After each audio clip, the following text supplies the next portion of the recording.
Hello, hello! Welcome to Spot Hidden, the show where we play Call of Cthulhu. I am London Carlisle, your keeper of arcane lore for tonight, and we're bringing you a one-shot. I am super excited for tonight. We don't have the regular cast with us. We have some wonderful guests that I am so excited to play with. I've been wanting to play with all of these people, these wonderful people, for quite a while now. So let's meet them right now. Look who we have here! All these beautiful faces. So before I introduce these people here, I just want to give a shout out to the publishers of this game. We are playing 7th edition of Call of Cthulhu. But tonight, you are in for a treat. We're playing a little bit of an older scenario called the Iron Ghost. Ooh. Spooky. Hey, everybody in the chat. Good to have you here. Thanks for hanging out with us. But let's introduce our wonderful guests here. We'll start right here.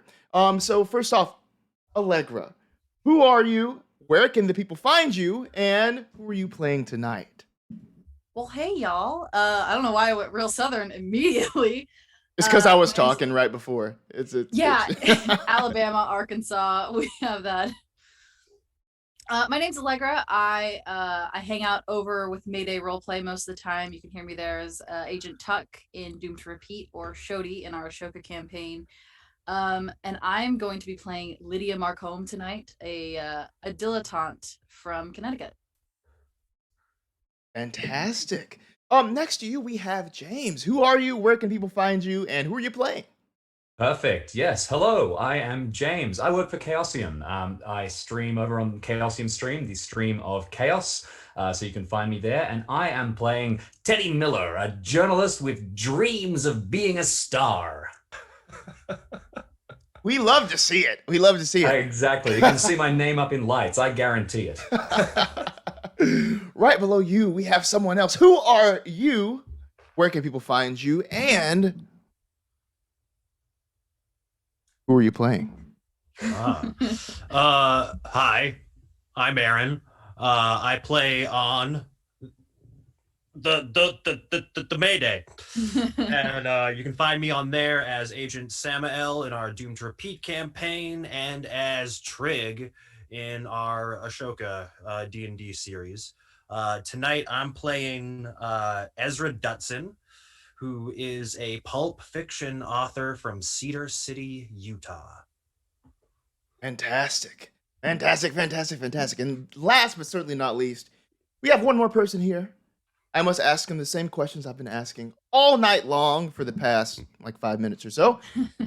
Who are you? Actually, but yeah. Yeah. Are you timing? Pulls out like a pocket watch. Yes, I am. Exactly.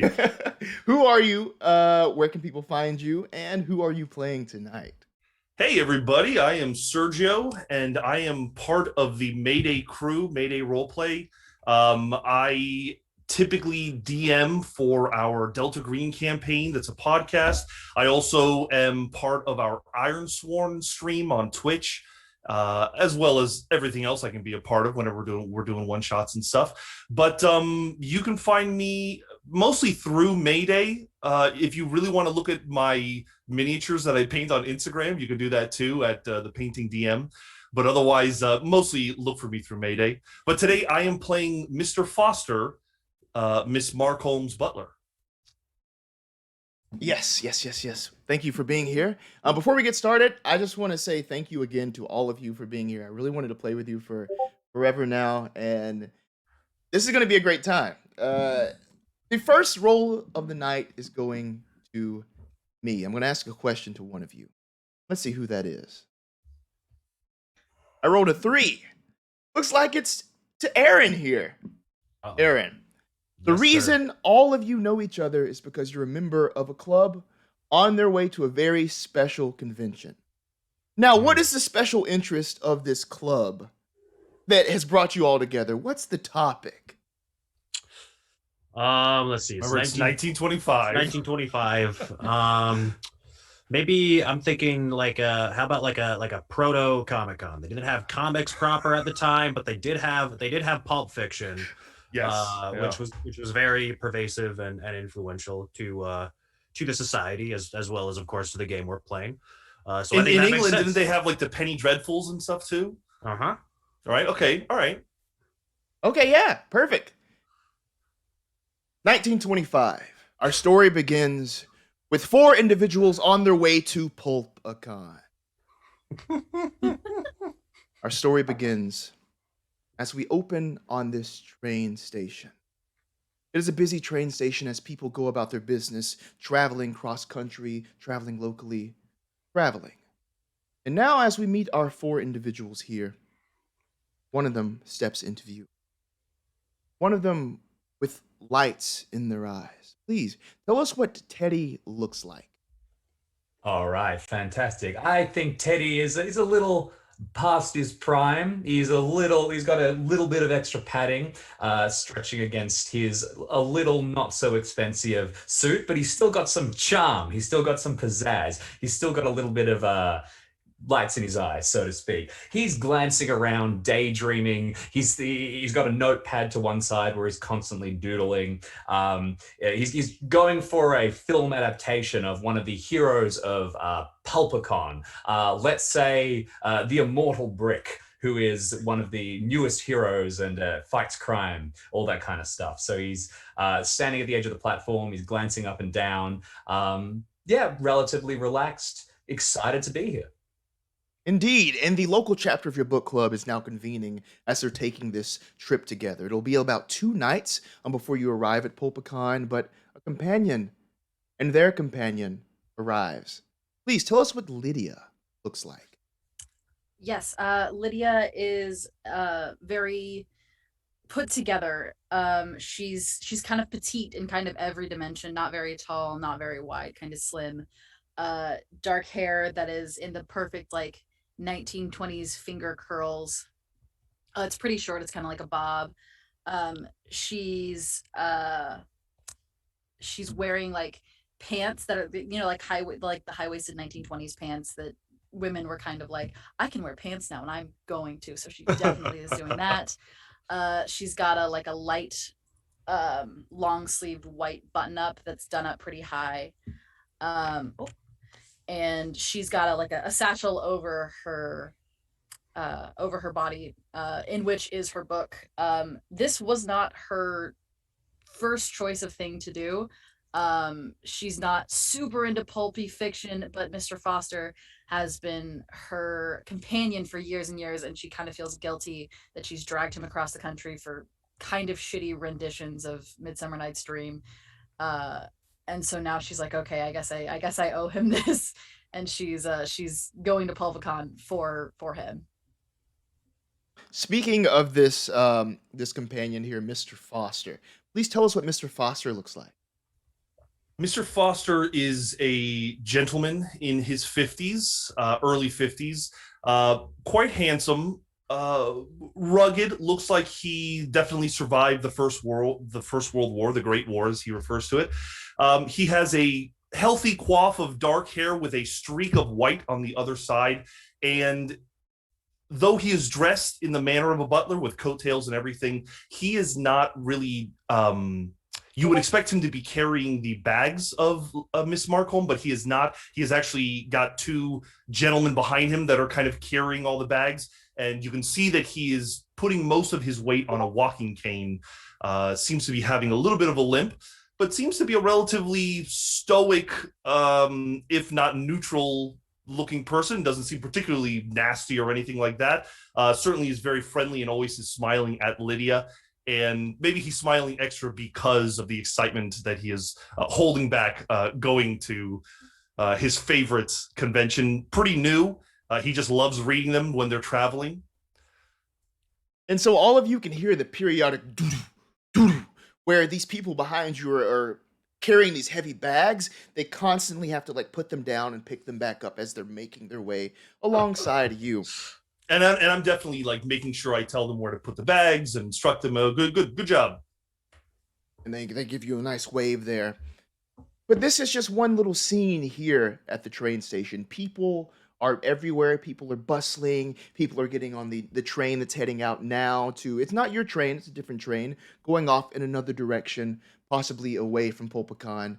But another person comes into view. Please describe what Ezra looks Ezra is a 5'8" skinny little dude.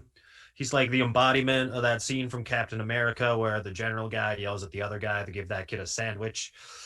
Uh, he's from Cedar City, Utah. He grew up in a Mormon family, only to later get excommunicated from the LDS Church for his work on Pulp Fiction and Penny Dreadful books. He is the author of among other titles, The Immortal Brick.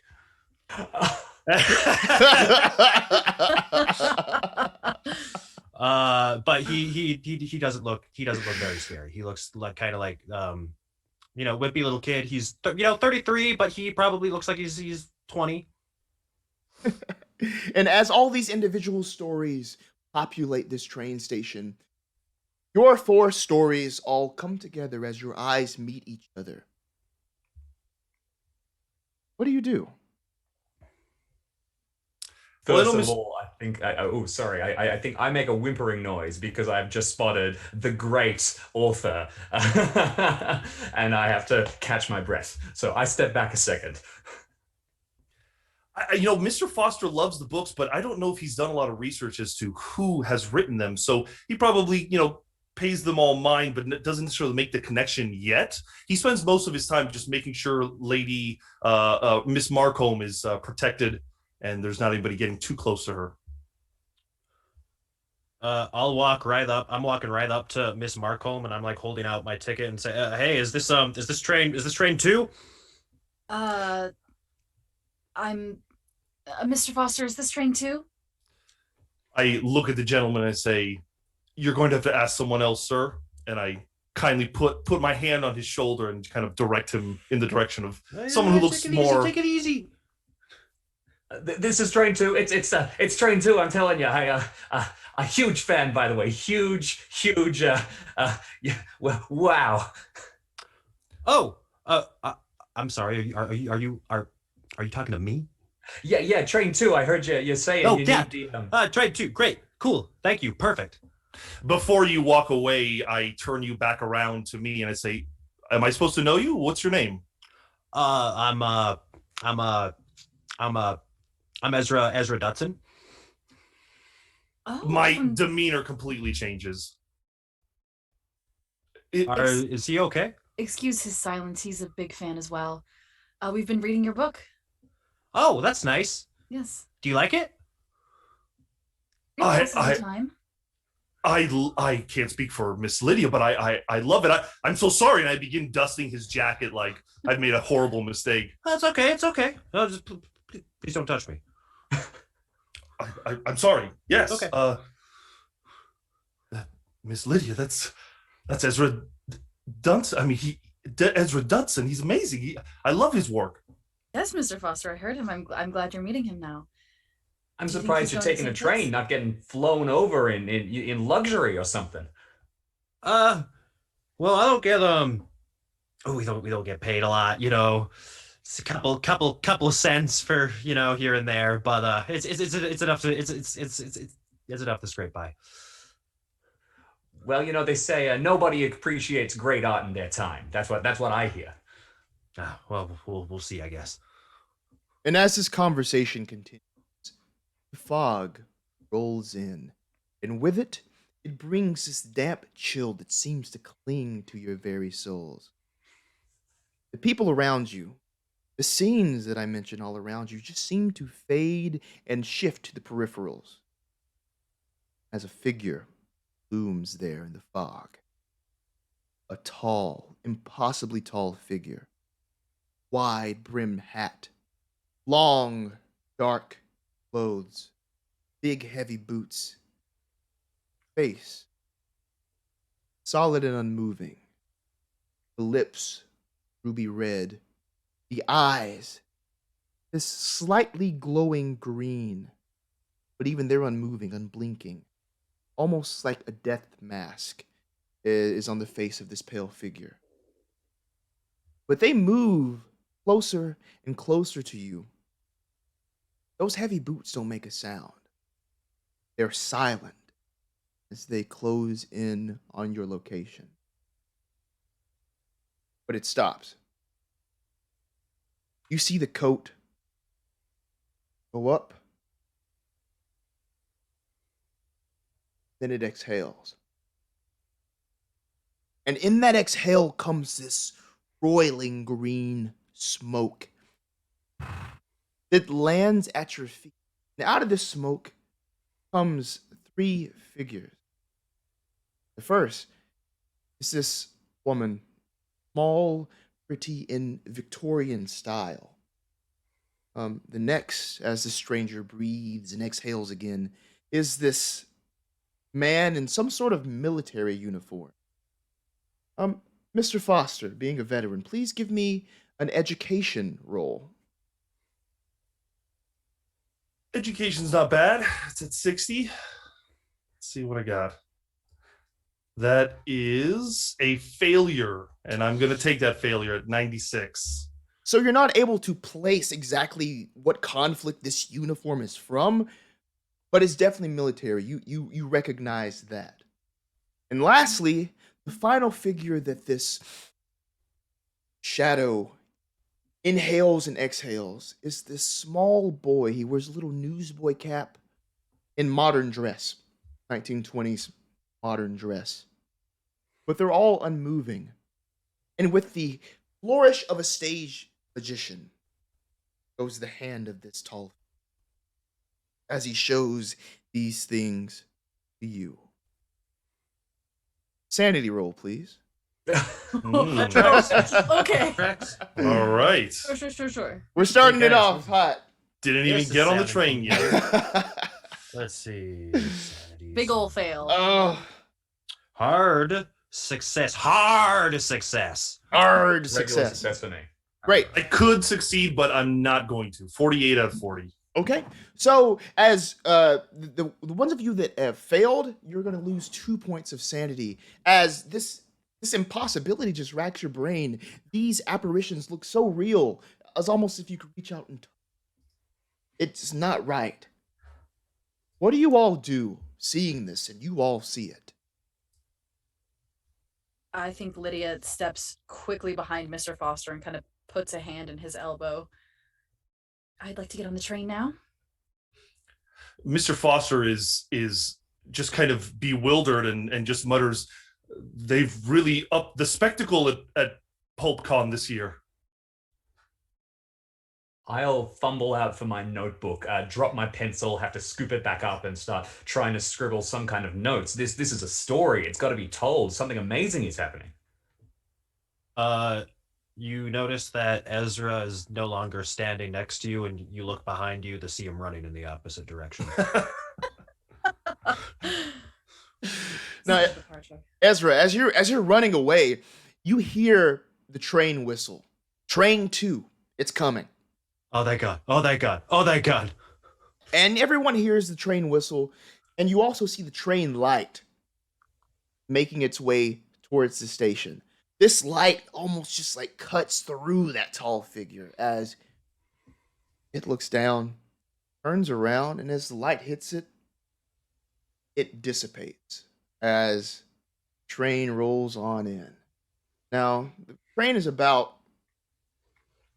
like 5 cars-ish, but the back cars are kind of obscured by the fog. But it stops there in the station. You see the conductor get off. All aboard, he says, as he plops down a little ladder to get onto the train. I'm There waiting as- your tickets. As soon as the ladder hits the floor, I'm shoving my ticket in his hand, and I'm up the ladder into the train. Yeah, I think Mr. Foster rushes to grab what bags he can and ushers Miss Lydia onto the platform or onto the train as quickly as possible. Catch my breath for a second and then, glancing at my very fragmented notes, follow, muttering, "Oh, what was that? What's going on?" It seemed like a trick of the light. Must have been, right? Yeah, an enthusiastic cosplayer or something. Exactly. They must have been fans of Mr. Dutson. Yeah. Yeah, I guess.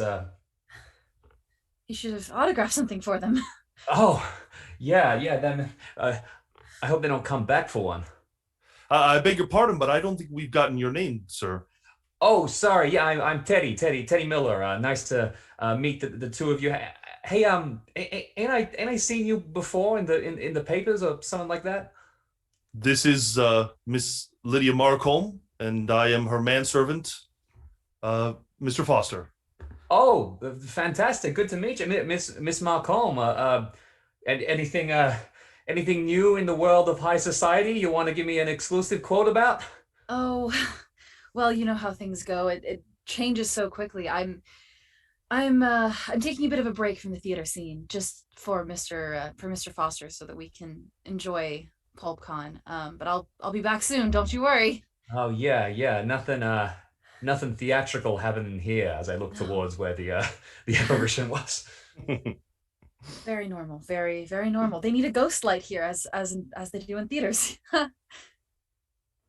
Mr. Foster Find just out, like laughs uncomfortably at that.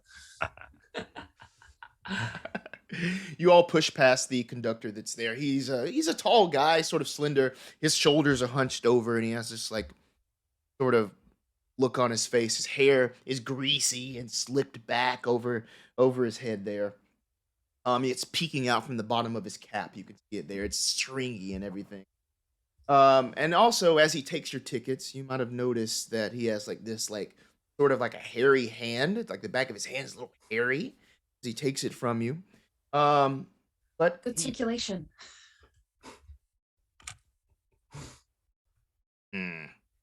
turns and sort of guides you all onto the train.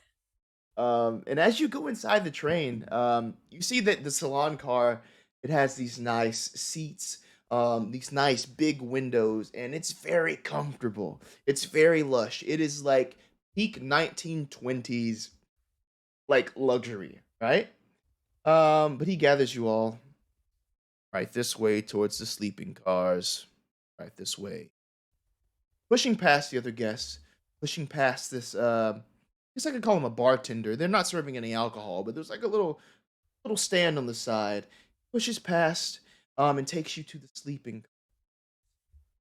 All right. These are where you'll be sleeping. Feel comfortable. As he spins around and goes back. Thank you.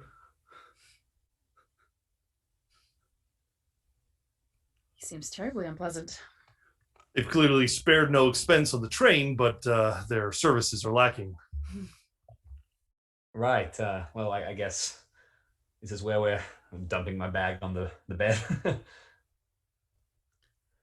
You all saw that nut bartender, right? You reckon a few kind words could convince him to become one temporarily, quietly? Ms. Lydia, would you like a drink? I think a few well-placed dollars might loosen the caps on some of the alcohol, yes. And I would not say no to it. I know your favorite. Thank you. I'll come with you, Mr. Foster. I'll join you. If you must, yes, let's go. So just And to give, oh yeah, you're heading up there. Just to give you a Yeah. little sort of breakdown of where this is. So you entered to the back of the train is the sleeping car. That's the end. The salon car is next up. And there is another door that leads even closer towards the front of the train as well.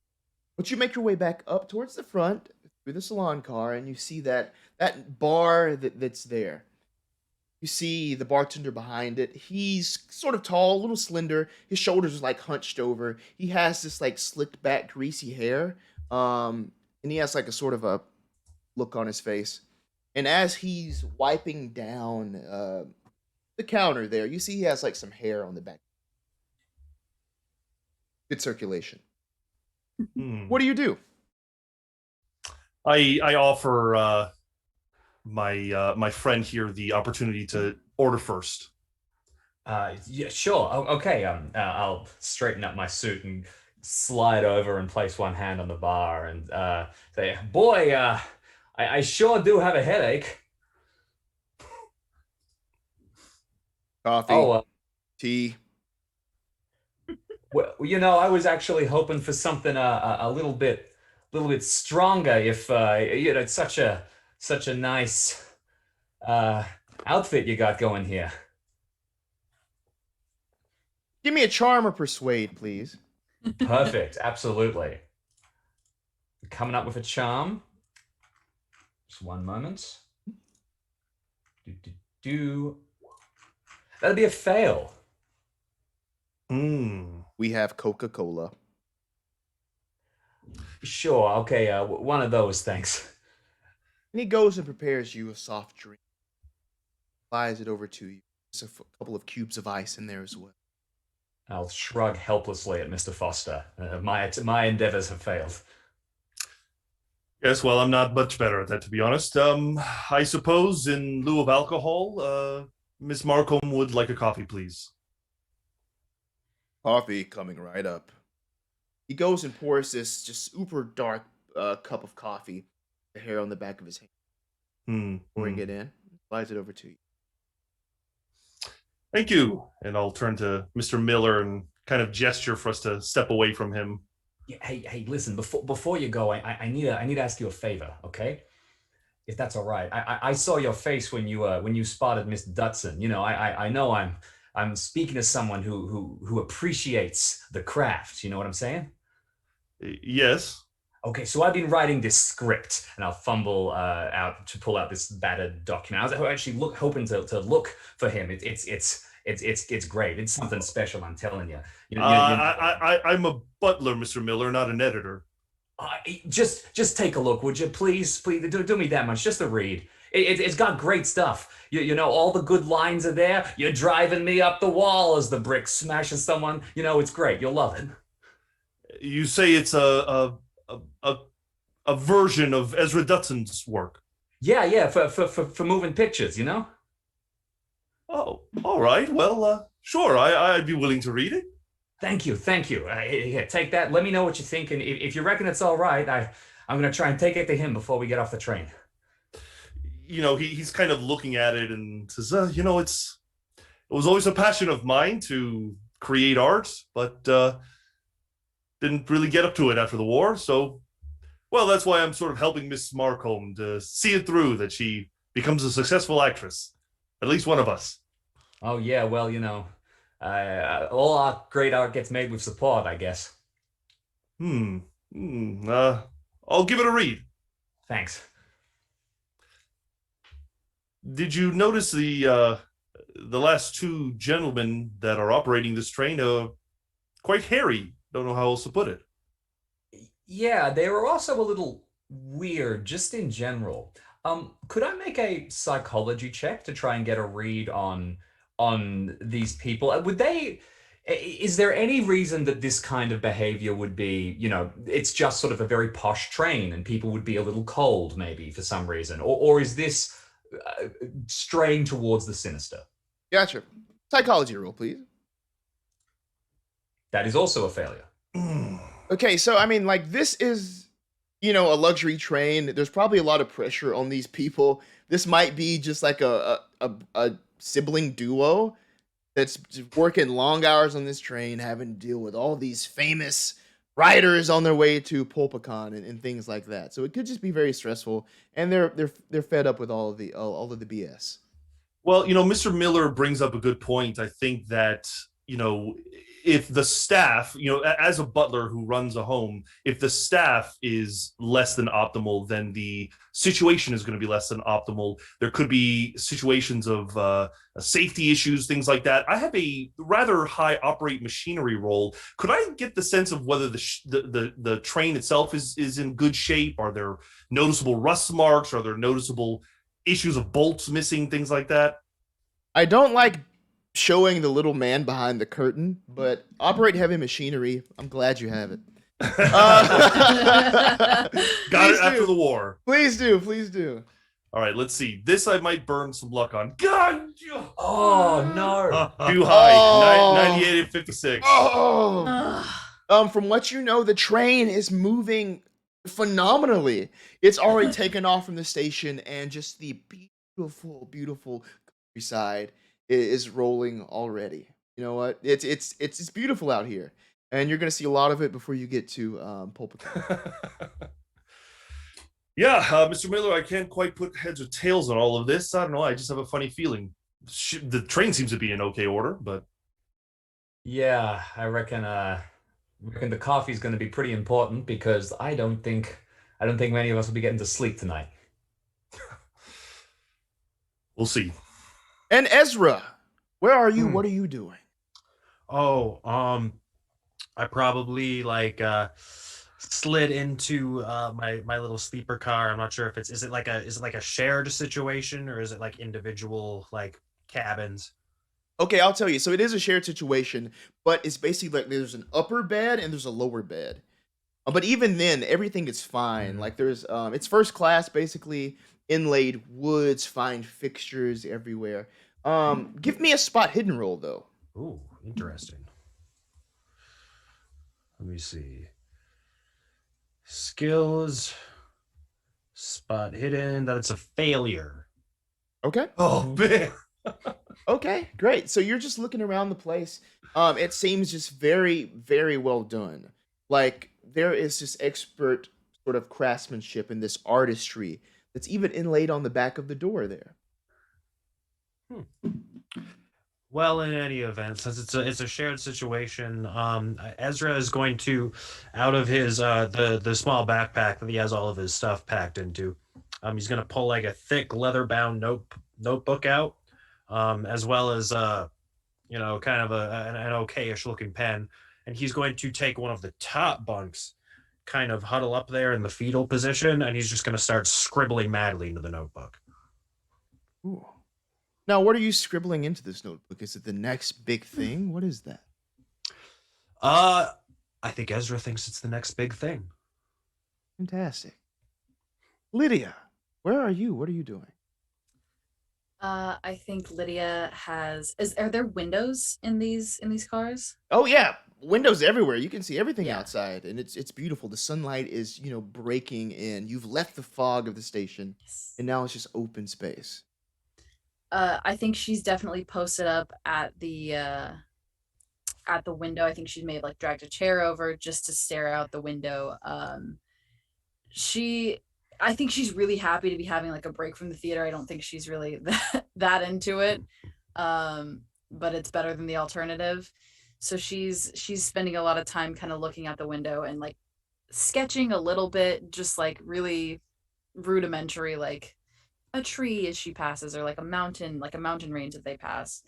I think she's really kind of reveling in the calm and the like solitude that she never fucking gets.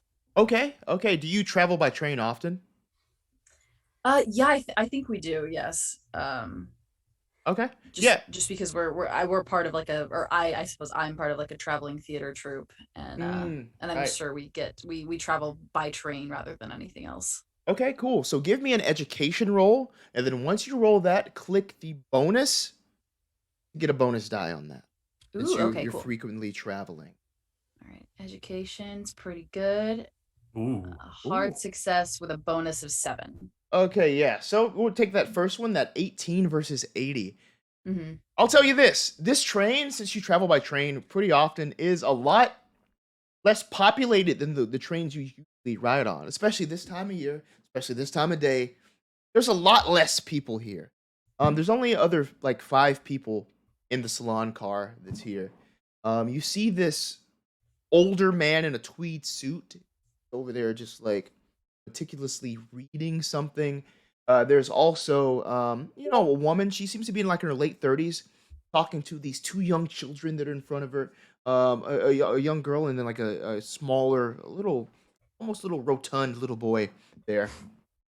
And then there is a guy whose head is like against the window. It's almost pressed down like that as he's just snoring. This is what you see in here. And one more thing, what you would all have noticed as you come inside is that door that heads closer towards the front of the car. It has a little sign on it in the glass pane that says dining car. Oh. Well, eventually, I think Mr. Fawcett would come with Miss Marcohlm's coffee and set it down beside her and see that she's been drawing and say, "Quite a view." It's lovely. This screen is emptier than I was expecting. Now that you pointed out, you're right. Yes, Mr. Miller and I both noticed the folks here seem disgruntled in some way. Yes, they're not terribly friendly. Oh, did they have actual drinks or? No, hence the coffee. I know that you like your sidecars, but I could not procure that for you. Lydia's gonna reach into her satchel and pull out a flask, unscrew it, dump it into the coffee. Not a whole lot, but just like enough. And then she'll hold it out to Teddy. Okay for a sip? Oh yeah, that'd be great. Thanks. Of course. I'll take it and I'll have a slug. Appreciate it. No problem. Listen, a quick question. Those figures we saw, they kind of stuck in my mind. I have a history skill. Could I make a history check to see if I identified the uniform that the soldier was wearing? Please do. Excellent. Bad luck. I guess I think I make like some wild guess, and I say I reckon that was a Spanish military uniform from the 1480s. Mr. Miller, I served in the war, and that didn't seem like that to me. I think it was German. Right, of course. Well, the timelines don't matter. I think I defer to your expertise here. To be honest, I didn't get a great look, but Not certain wild speculation is going to get us any kind of actual information, but do continue. Well, there's a dining car further in that I saw. Perhaps we could all go and have a meal with our coffees and innocent soft drinks. You Should we know, invite Mr. Dutson? You both seemed very enamored of his presence. yeah, that'd be great. We should bring him along. I'd be fine with it, sure. I'll go knock on the door that I saw Mr. Dutson disappear behind. Hello. Hello. The other fellows you met on the platform and I are heading to the dining car. Would you care to join us? Oh, me?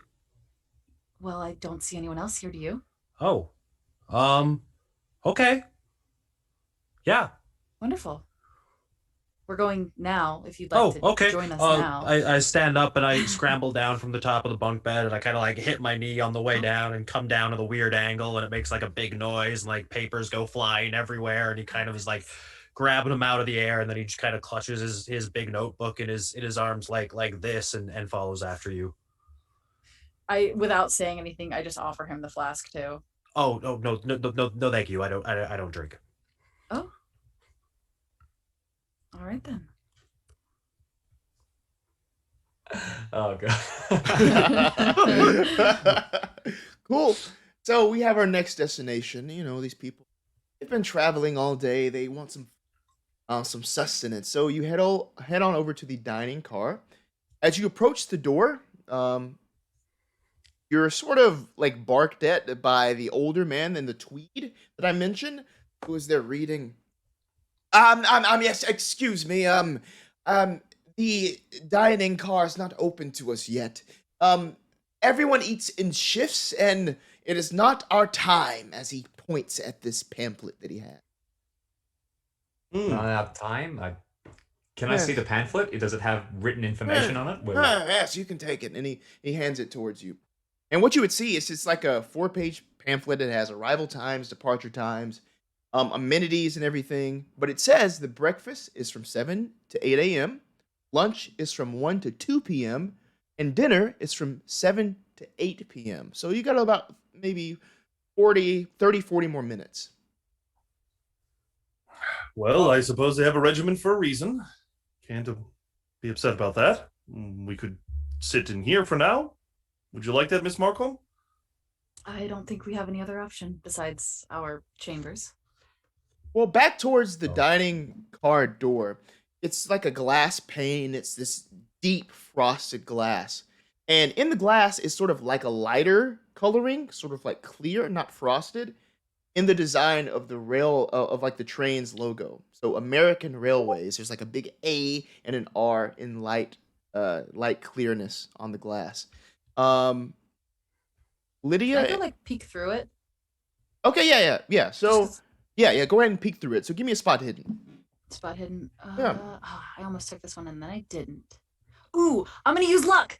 Because Do it's it. 26 out of 25. So if I bop it down by 1, that'll make it work. Yeah, that'll make it work, and you can see through it. Oh, shit. Oh, I made it do a thing. Okay. Sorry. I'm really new at using Roll20 for rolling things too. Sorry. No worries. And so I just edited it down to 59 instead of 60 luck now. All right, Yeah. perfect. Okay. Yeah. Yay. So Lydia, you're going up and just looking through the American Railway. Yeah, just like thing, peering through the clear part. trying to see what's for dinner. Just curious. Yeah. Well, as you're just like looking through this, you see these men, women, children. They're dressed in these European fashions from the turn of the century. All the decor inside also seems to be sort of strictly European and also about like 20 years out of date. Everything inside there. It's rather But- retro, I suppose. Give But me there are people eating, whereas it's not meant to be time yet, though, right? Everyone eats in shifts. I was told Ah. the man at the bar before giving me my tea, whiskey, told me that everyone eats in shifts. There are Lydia- enough people distributed throughout the section of the train that we have seen to, facilitate that many people eating in shifts. Give me an intelligence roll. Sure. Okay. Let's see how this goes. Another failure. I'm too enamored of Damn. You're starstruck. And of course, you can always push a roll, re-roll, and see, that kind of thing. But in this case, I mean, maybe the other cars have more people, and this car, this first class experience, is a little light. You all paid top dollar for this. One more Okay. spot hidden roll, Lydia, as you're looking through there. Okay. All right. Let's see. Ooh, that's a big failure. Oh, There's that. What I mean, no, that's almost all my luck. No, I'm not gonna push it. Yeah. Got you. So you do see a waiter that kind of glances in your direction. Mhm. He has sort of like slunched over his shoulders. He's tall, slim. He has like this greasy, slicked back hair. And he walks over to the window, looks at you, pulls down this curtain. You can see this like hair on the back of his hand. Good circulation. Good Pulls down the circulation. curtain, and that's it. You can't see into the dining car. That was rude. I'll go back to our little area and tell them, well, it looks rather fashionable in there, if not out of date. Hopefully sometime soon we'll get a spot of food. Yeah, things are a little strange. I got an idea. I might try speak to the bartender, see if I can see somebody in one of the coach classes. Maybe just get an eye in. Best case scenario, I manage to palm a sandwich. Great. So you're walking backwards to the train? Yeah, I want to go to the bartender and I want to make an excuse and say, oh, I actually want to check on my friend. He's in one of the carriages at the front. I just want to go through the dining area. Completely innocent, that sort of thing. I apologize, sir. The dining room is inaccessible for another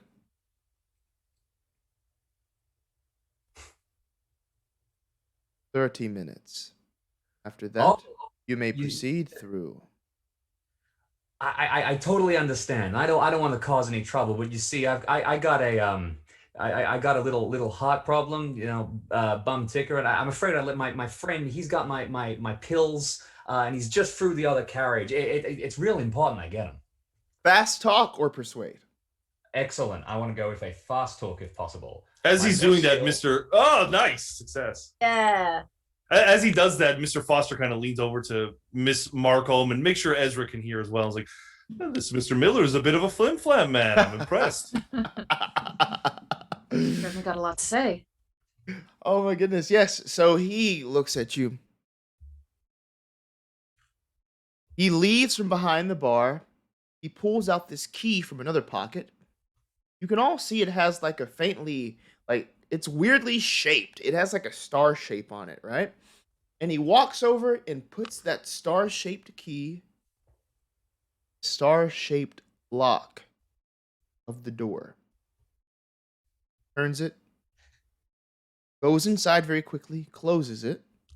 A couple of minutes roll by. Do I recognize this star symbol? It's basically just the design of the key. It's not really like a symbol. It's Okay. just that's the best way I can describe the shape of the key. Gotcha. But it's not something you would have really seen Okay. that much before. Oh, thank you for the raid, Bards of New York. Thank you for that. Yay. Hello, You're hello, welcome. welcome in. We're playing some Call of Cthulhu. Great, fantastic. Yes. So he puts that in the lock, turns it, goes inside. A couple of minutes pass by before that morose bartender comes back up.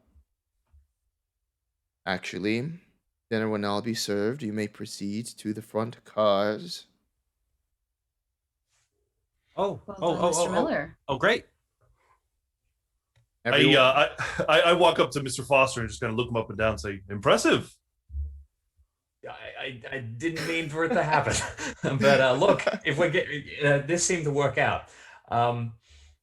If we get another chance like that, someone dart behind the bar and see if we can find some whiskey. Oh, I should have done that. Damn. Miss Next time. Marcohlm, let's behave. Well, it's like that a little fun. So now the bartender is sitting there, sort of holding the door, as you all sort of ushering you in. What do you do? Straight through, I guess. We need some food, and however creepy this train is, and however many weird apparitions we've seen, and hairy-handed figures, I am still hungry. As Lydia passes through, I think she's gonna like lay her hand on the conductor's forearm and say thank you very much, and try and like see if feminine wiles and flirting will get any kind of response out of this person. Okay, yeah, definitely. You can try a charm, appearance, anything like that you would like. Okay, let's see. I'll try appearance. I think she's gonna try and like play up her like cute petite sweetness. Ooh, a hard success. Nice. Great, fantastic. So as you as you do that, he looks at you like this.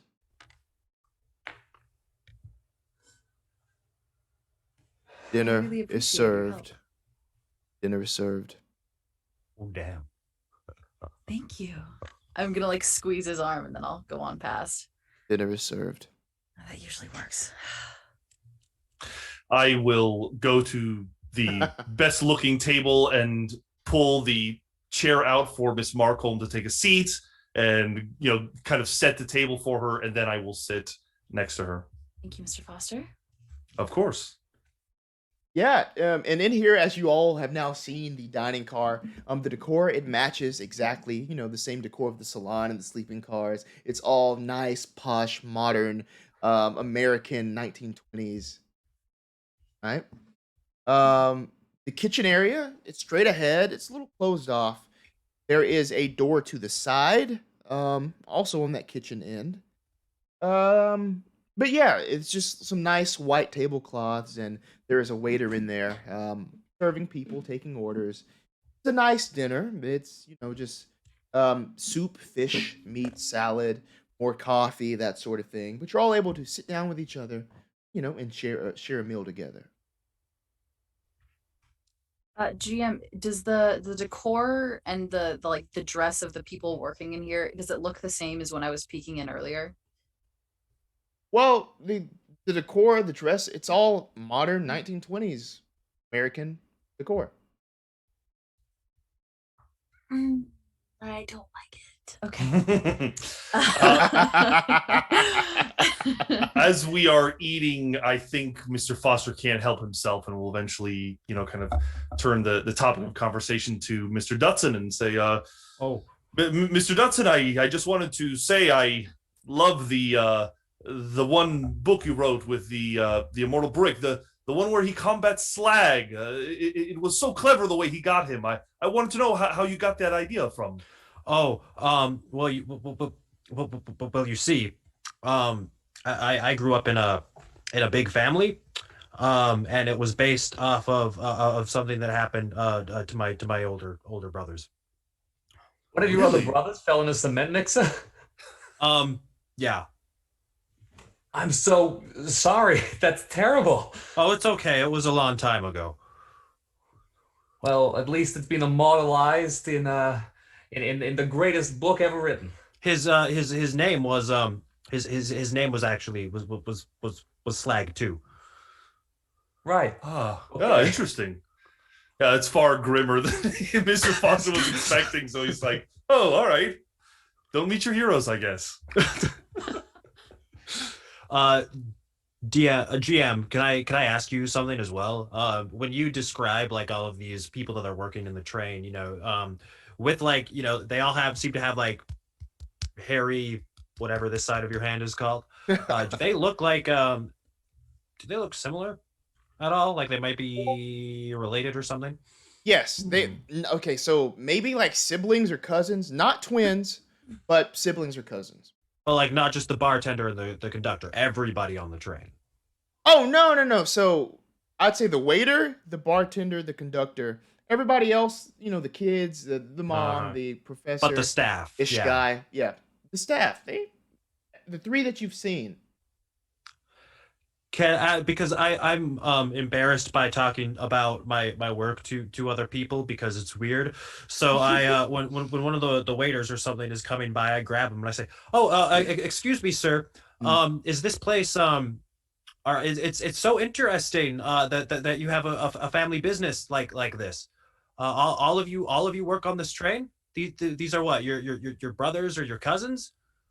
Yes. We're related. Ah, what's that like working with your family? Stressful.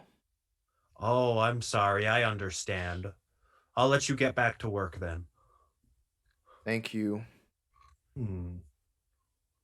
As he goes back, excuse me. Would you like a drink refill? Oh, just water, please. She would, please.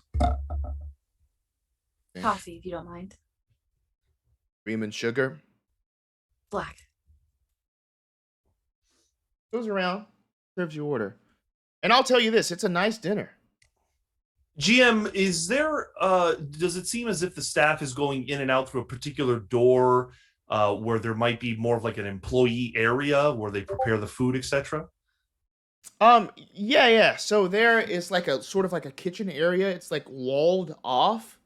There is a door that heads directly straight, like towards the front of the car. No, directly in line with the one that you came from. Right. Directly in that. The only other door is one that goes off to the side. Right? That goes off to the side. Right. They've been going through the main one. Gotcha. Mr. Foster, who is always concerned with Miss Marcohlm's safety, is starting to get weird vibes, and he just wants to get a sense if the employees are they're annoyed because their working situation is poorly. He wants to see if he can just kind of quickly get to, or as quickly as he can, kind of get to where they are operating in this kitchenette area and just kind of get a look, maybe walk in and say, "Oh, Miss Marcohlm is looking for an extra napkin. Could I get one from her, for her?" Okay, great. So you're walking up away from the table towards that little walled off area. It's kind of open around the corner. You're approaching it very quickly. As you're nearing it, describe what that's like as you're moving around that corner.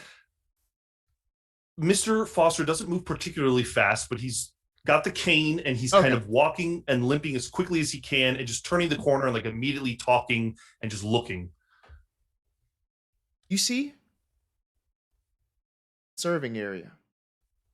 You see the waiter there making sure his plates have the appropriate knives, forks, and everything. A little bowl for the soup. Make sure it's all laid out very nicely on this tray. And you catch him in the middle of this. Turns around. Yes, did I miss something? I apologize. And back here, it's all normal. No roll, no spot hidden roll required.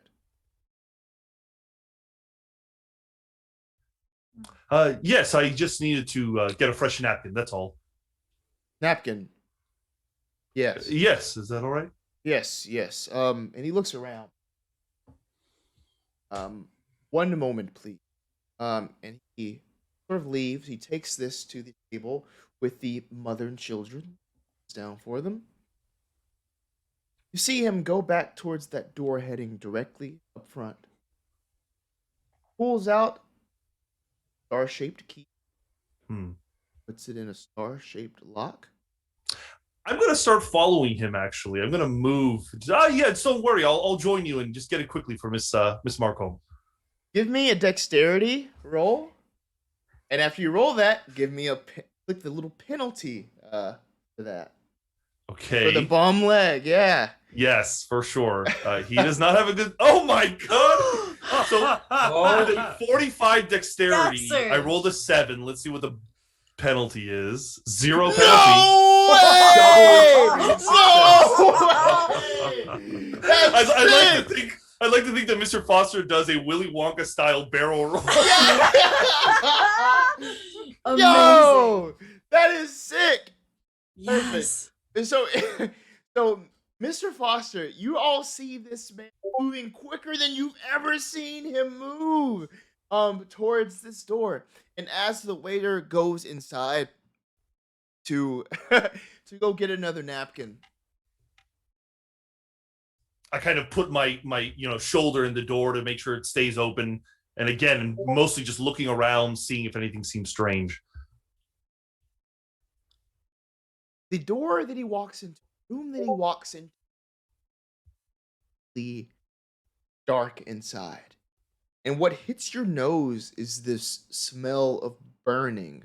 Not like of burning food, but almost more of like burning rubber, almost. Or maybe burning meat of some sort. But it hits your nose. And you're unable to see much else in here. But he turns around, looks at you. Give me a strength roll. Okay. Not terrible at strength. Let's see. I am going to burn some luck. I'm going to burn 3 points of luck to make that a success. He's going to try to close it as well. Describe what it looks like when you break this door back, like, away from him. Mr. Foster, although he is an older man, although he does limp with a cane, he's built like a soldier. And it's just been, a couple of years that he's not been in war. So although this man thinks he can get the better of him, sure enough, Mr. Foster kind of again like shoulder checks the door, says, "Good God, that smell. Is there something I can help you with in there? Something seems like it's burning." And like his hand is like hurt from being slammed against the wall there. Oh, I apologize. That napkin?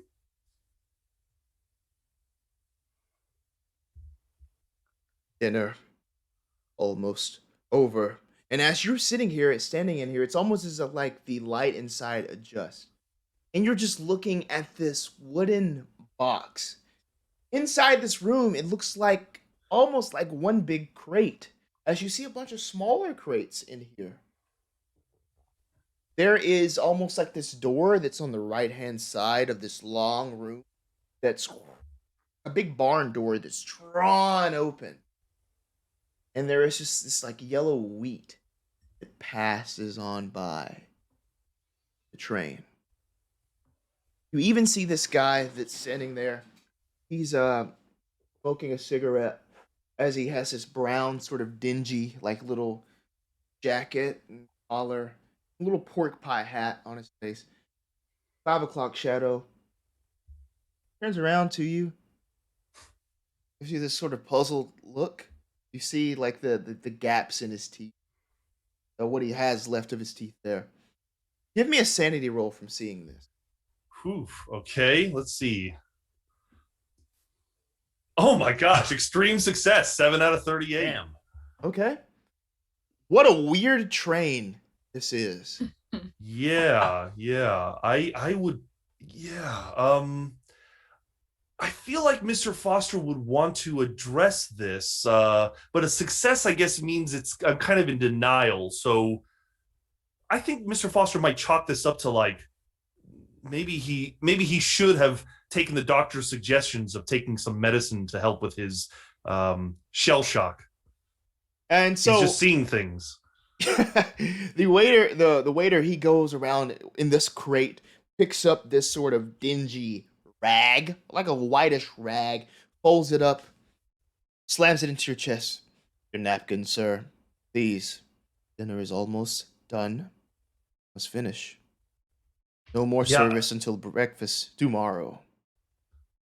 Mr. Foster, I think, would stumble back and let the door close and probably come back to the table with a little bit of a loss of complexion and just kind of when I look at the napkin, it looks dirty. It looks like it's not even like a decent napkin to wipe with.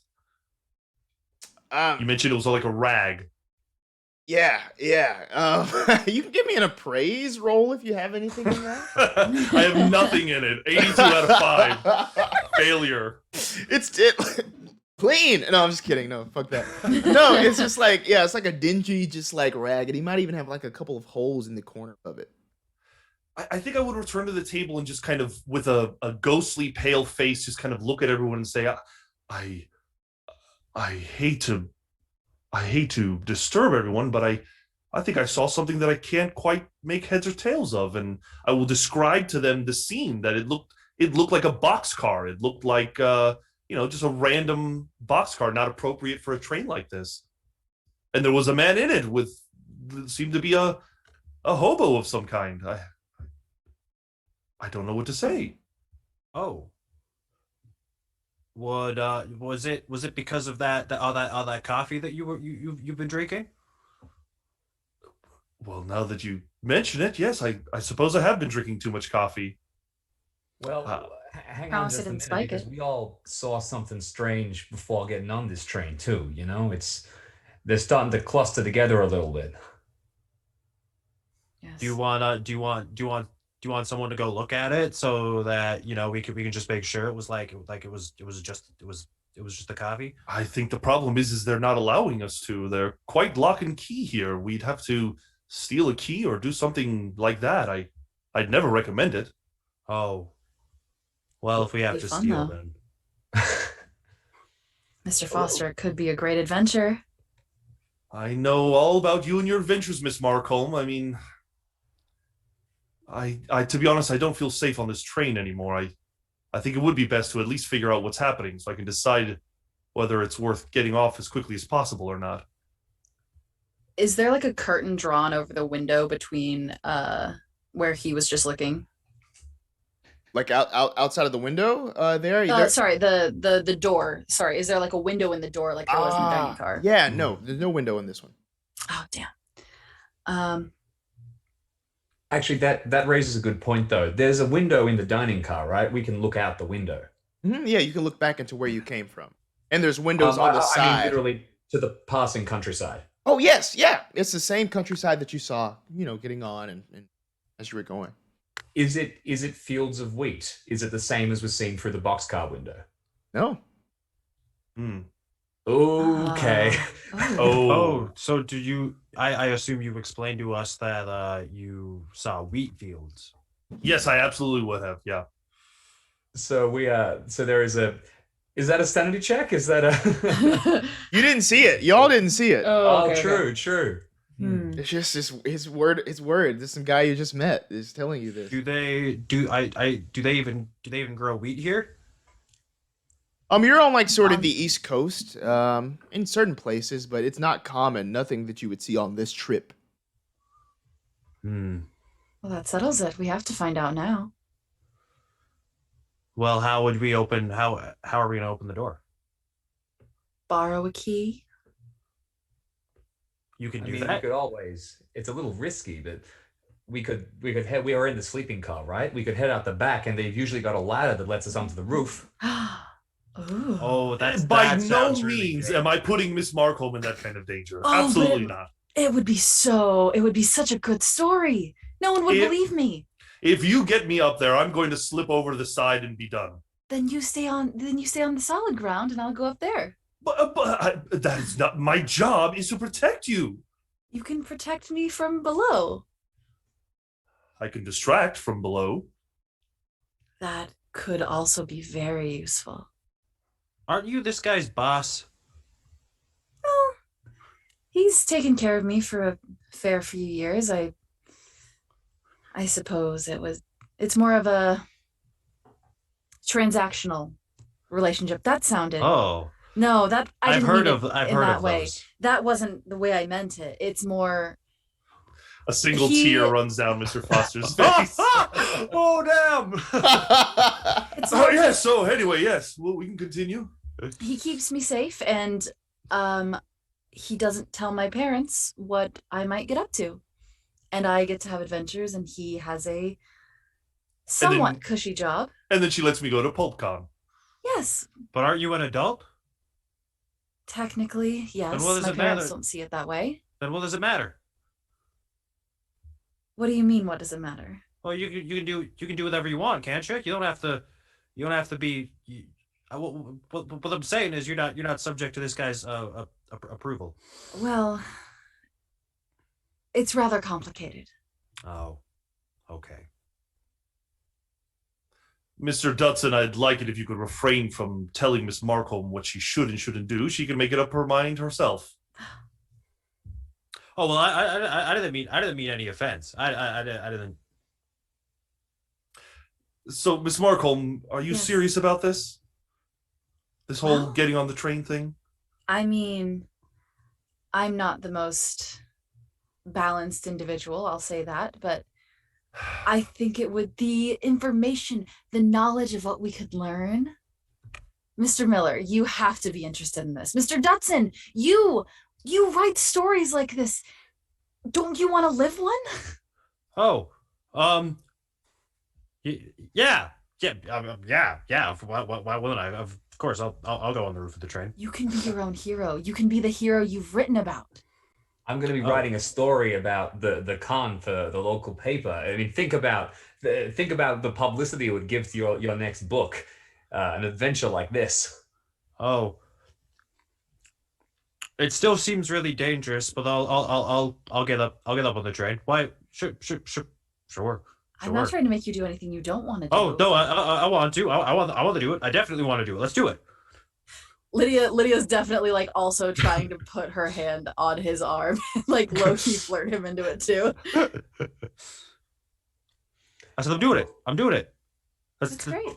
Let's Before we go. head back, I just got another two quick questions. Just a thought. First of all, you said you smelled burning rubber. Can you describe that smell to me? And I have mechanical repair. My journalist background gives me any two skills, and I figured that I knew it was on a train, so I took mechanical repair. Yeah.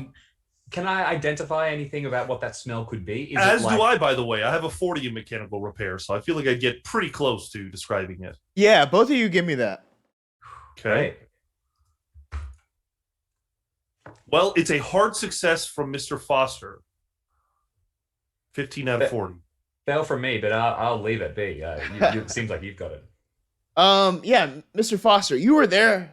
I almost said in the trenches. You know, that's going back to your. It's probably too soon for me to say Yes. that.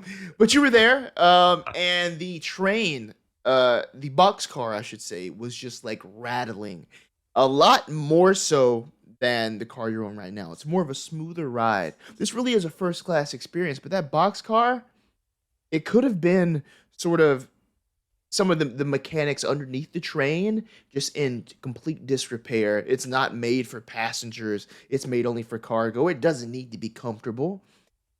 But still, it might have been on its last leg, and that's what you might have known by that smell. That burning smell of probably the track and the tire and all that stuff kind of burning. It's not tire, but so I would explain that. And I would also say, Mr. Dutson, this is quite wild at the moment, but I have a theory. You know, you and other authors have written about things called parallel realities and universes. Maybe there's something to do here. I saw something completely different than what should be there. Oh, I don't think I don't think so. Most scientists don't really believe that sort of thing. I suppose so. I just figured if we're all on the train here. We're all fans of pulp. Perhaps, I don't know. Maybe. Let's find out. All right. Either way, if you're going to go through with this cockamamie idea, Miss Marcohlm, I will try my best to distract the staff. I mean, unless someone has some terribly sticky fingers, this might be the best way to do it.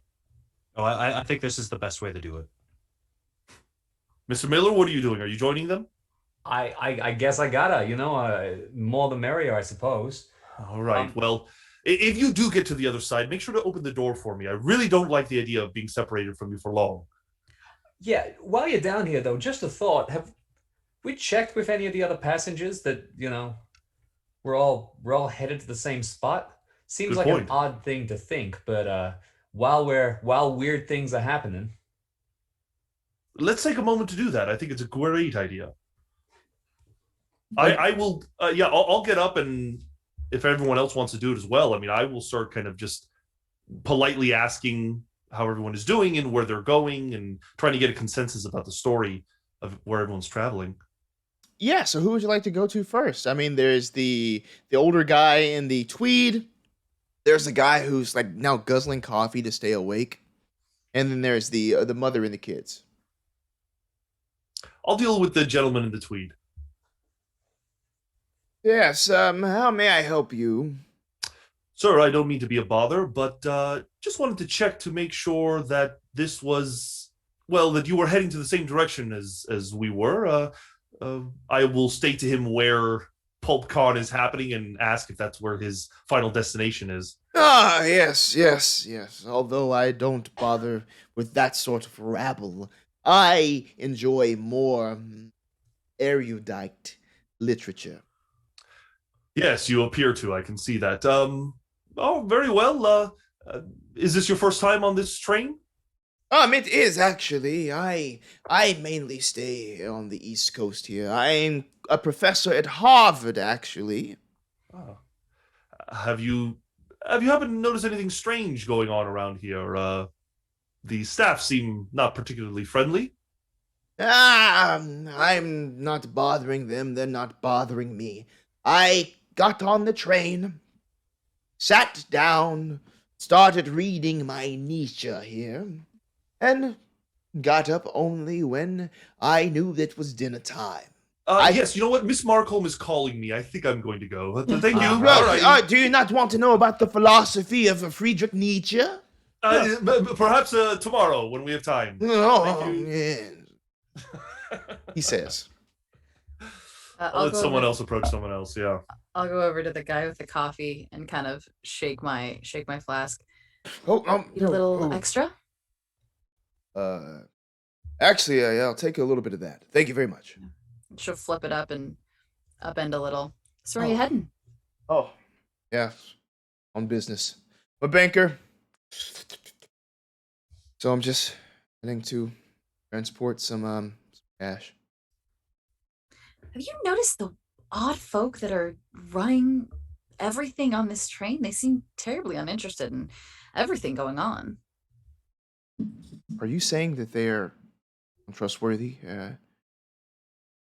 I wouldn't necessarily go that far. I've only really spoken to them. They seem to take on their job as well as they can, but their attitudes are, they leave a lot to be desired.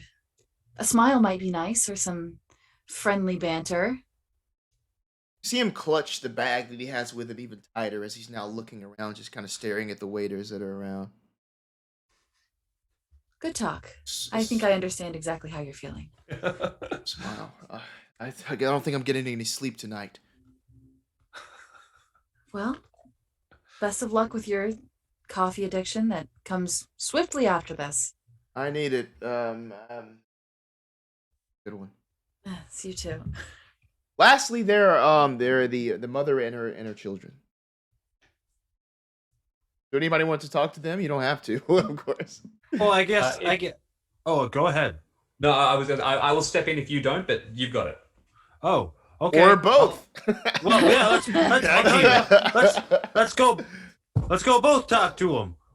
Exactly, perfect. I can introduce you as my best friend, Mr. Dutson. Okay, sure. You come up just as the little girl is being scolded by the mother. Shh, shh, shh, shh. As the little girl almost stands on the table, says, "I am the immortal brick." Yeah, you are. You're not gonna believe this, kid. You're not gonna believe this. He wrote that book. Oh, it's not a very big deal. He's Mr. Dutson. He's on the front cover. You're a very good brick. And then the mother sort of pulls like a mortal brick book from her bag, reads the name. Ezra Dutson? Uh-huh. She turns it around to the little girl, points at it, and the little girl just says, "Brick's not real?" Oh, yeah, no. I mean, no. I mean, yeah, no. Definitely, it's based on a true story. Yeah, his brother was maybe that's not appropriate.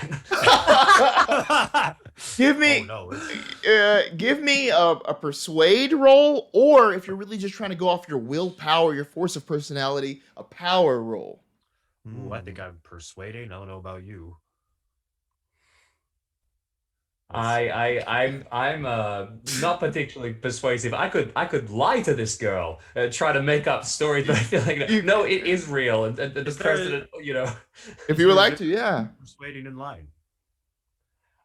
If she looks like she's really upset, I can't be the one to destroy this this girl's fantasy. So I like, no, totally. Look, you remember, and I start to list grand world events from the 1920s and public stuff. I don't need to. So I got a hard success. With that, she dries her tears. And she looks at you. Thank you.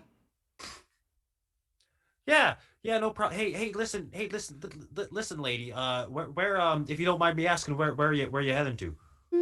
Pulpicon. Pulpicon? Yeah. What do you think of the people working on the train? Do you like them? They're scary. Yeah, they are. Why do they scare you? Their face and extra scary. The faces in the beds. Oh, in the bed. Which beds? Beds. Okay, in all of them? In all of the beds? As the mother Okay. just looks like, "I'm sorry." She gets very scared at night. The artwork just really bothers her. The artwork in the sleeping cabins. Oh, I'm sorry. James, Teddy, did you have anything else you? I think we better leave these two be. You have a remarkable daughter. But before you go, thank you. listen. Why don't you sign their book? Yeah, that would be great. Okay. Yeah, I'll take out like my nice little pen out of my journal and write a really scribbly signature on there. Also, thank you, Blue Collar DM, for the raid. Welcome in, Nice. everybody. Playing a little Welcome. Call of Cthulhu. I think Ezra needs a publicist. PR manager. Now, before Ezra can get his pen away, I'm also going to push my book into his chest. Sit it down. Oh, what's the? Oh, I'm sorry. What's this? For an autograph. Oh, Since you okay. can- Okay, sure. There you go. Thanks.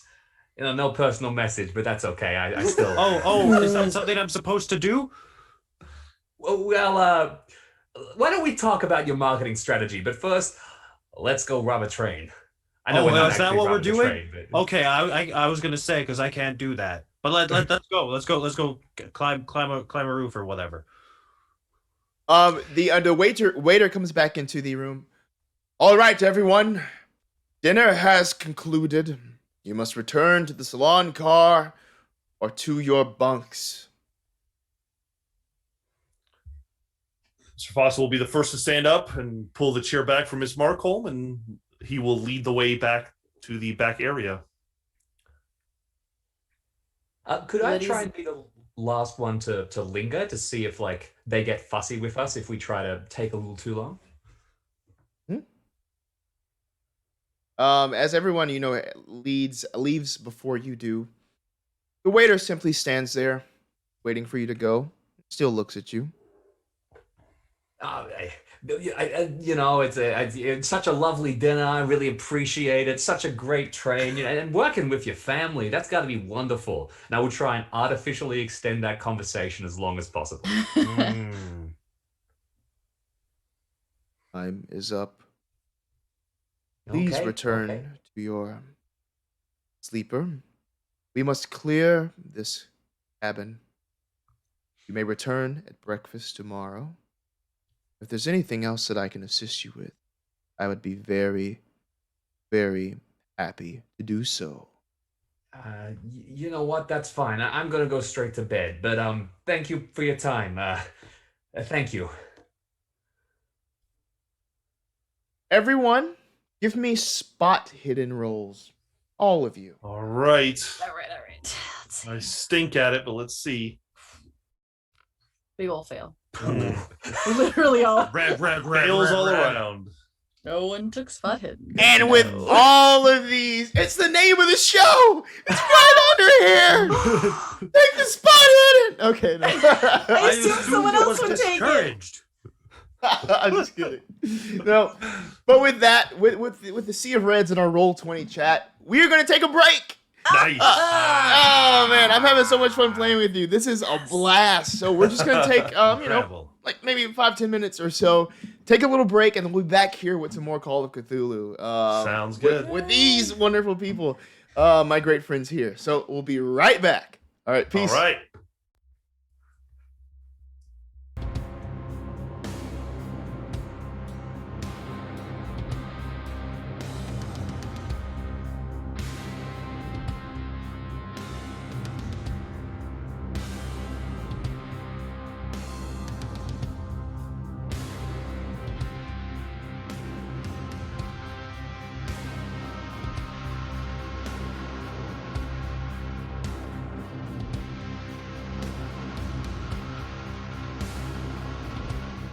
And we're back. Back from our Hey. break. Ready to play some more Call of Cthulhu with these wonderful people here. Where we last left off, these investigators here, Lydia, Mr. Foster, Teddy Miller, and Ezra, they were on a train bound for Pulpicon, a pulp fiction convention. They're all headed to, and they're traveling by train. Now, there's something going on this train, and they're ready to get down to the bottom of it. Now, while in their cars, they're not as perceptive. I mean, while in their sleepers, they're not as perceptive about exactly the details in here and everything. But let me just hear a little bit about your plan to sort of scale the top and make your way forward. Oh, Is that happening like tonight? Or are you waiting until breakfast when you can Oh, sort of get to that door? Yeah, what is that? we were supposed to have a plan.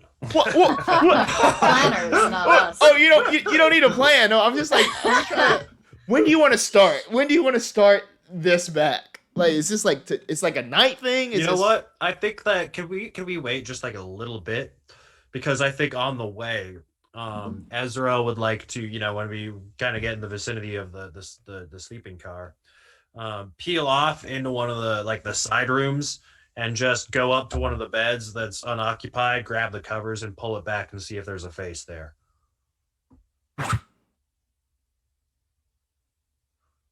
No, there's no face or anything. It's Okay. just like a normal bed. So it was just that part at least was imaginary. Just a kid. I can't. I mean, I'm metagaming here, but I feel like I heard something about the pattern on the wall. Is there like a wall pattern? Oh yeah, the pattern on the wall changed. The scared the little girl. Yeah. It's like the wood is carved very nicely and intricate. Like in the shape of like a face. You don't really notice a face. It's just like a bunch of interweaving sort of squiggles and everything. Do I get the sense? Go ahead. Oh, we've effectively shared all of the information that we've got with each other. So we at this stage. So one of the things I wanted to maybe act on is the information that Lydia saw. When the room was filled with people that looked like they were from an era that was a little bit in the past. Could I potentially push the history roll that I made about the uniform from the original apparition using that era, thinking, if it's from these years, it has to be one of these. I've never seen a history roll push like that late, but like based on that, like that's the way it works. That's perfect. Yes. Excellent. That's amazing. Okay. Yeah. You have that knowledge now. That's your approach. Damn it. Close. I think I'm just starting to get terrified of all this. Yeah, as you're trying to line that up, that uniform with these people, it could be from around the same time. Who knows? Victorian kid. Okay. Can I do like a check from looking through the clear glass? Could I do a check to see if I recognize either the person in the military uniform, the child, or the woman? Like thinking back on the three spookies that we saw, can I see if maybe I caught sight of them when I was peeking into the cabin or the carriage? No roll required. I'll say no. No. Okay. All right. Completely different. Okay. Well, Miss Marcohlm, am I going to tuck you into bed, or are you going along with your crazy plan? I think I've made my intentions abundantly clear.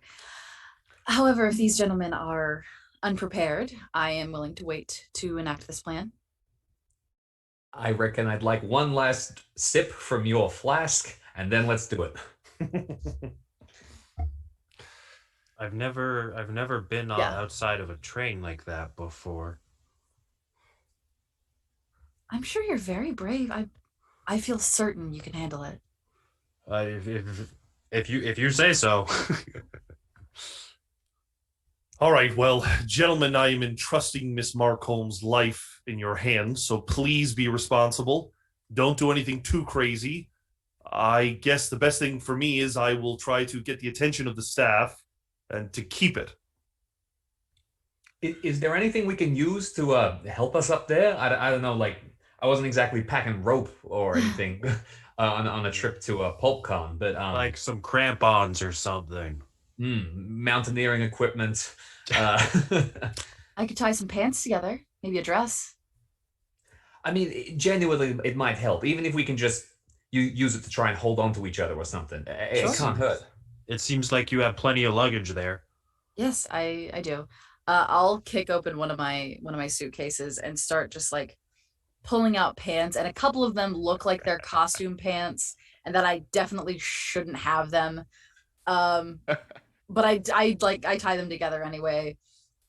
I like grab a dress that's maybe a little bit too like silky to actually be useful as a whole. And as I'm saying this, I say, or as I'm tying this, I say, I did come to one realization that unless there is a door in the roof of the train, whatever door we find on the other side will be just as locked as the door that is on the inside of the train. Oh, that's a good point. And we don't have a key. And I, as much as I would like to pretend I am a locksmith, I don't have that kind of skill. No, it's fine. That barn door, that's open, right? We can just slide in through there. Oh. Oh. But that's if the barn door is still there. I'm still not sure if it's going to be a vision or something else. If the barn door's not there and the train is entirely normal, then we've satisfied our curiosity and everything is fine. So, either way, it's a win-win. All right. Then I say Well, we do it. let's give it a shot then. I'll pass like lengths of the clothes rope, and I'll try and no, that seems dumb. I'm not gonna do that actually. Well, say what you were gonna say. I was What, gonna you say tie I- everybody up to it. Yeah, I was gonna say I feed like an end of it through a belt loop on my pants, and I was like, that seems dumb. I'm not gonna do that in fact. That seems like a great idea. I think you should totally do that. I feel like I'm rather small, and should either of you gentlemen plummet, I have a better chance of holding on with my hands than being yanked off my feet. If we all just keep a hand on this length of improvised rope, it might give us a better chance to stay on. Yes. Oh, Okay. and as like a last thing, Lydia's gonna kick off her slightly heeled shoes and her stockings and push them into Mr. Foster's chest and be, could you put these away from me, please? So she's going barefoot, so she has a little bit more grip. Okay. Oh, that's a smart idea, and I'll kind of peel off my my shoes as well.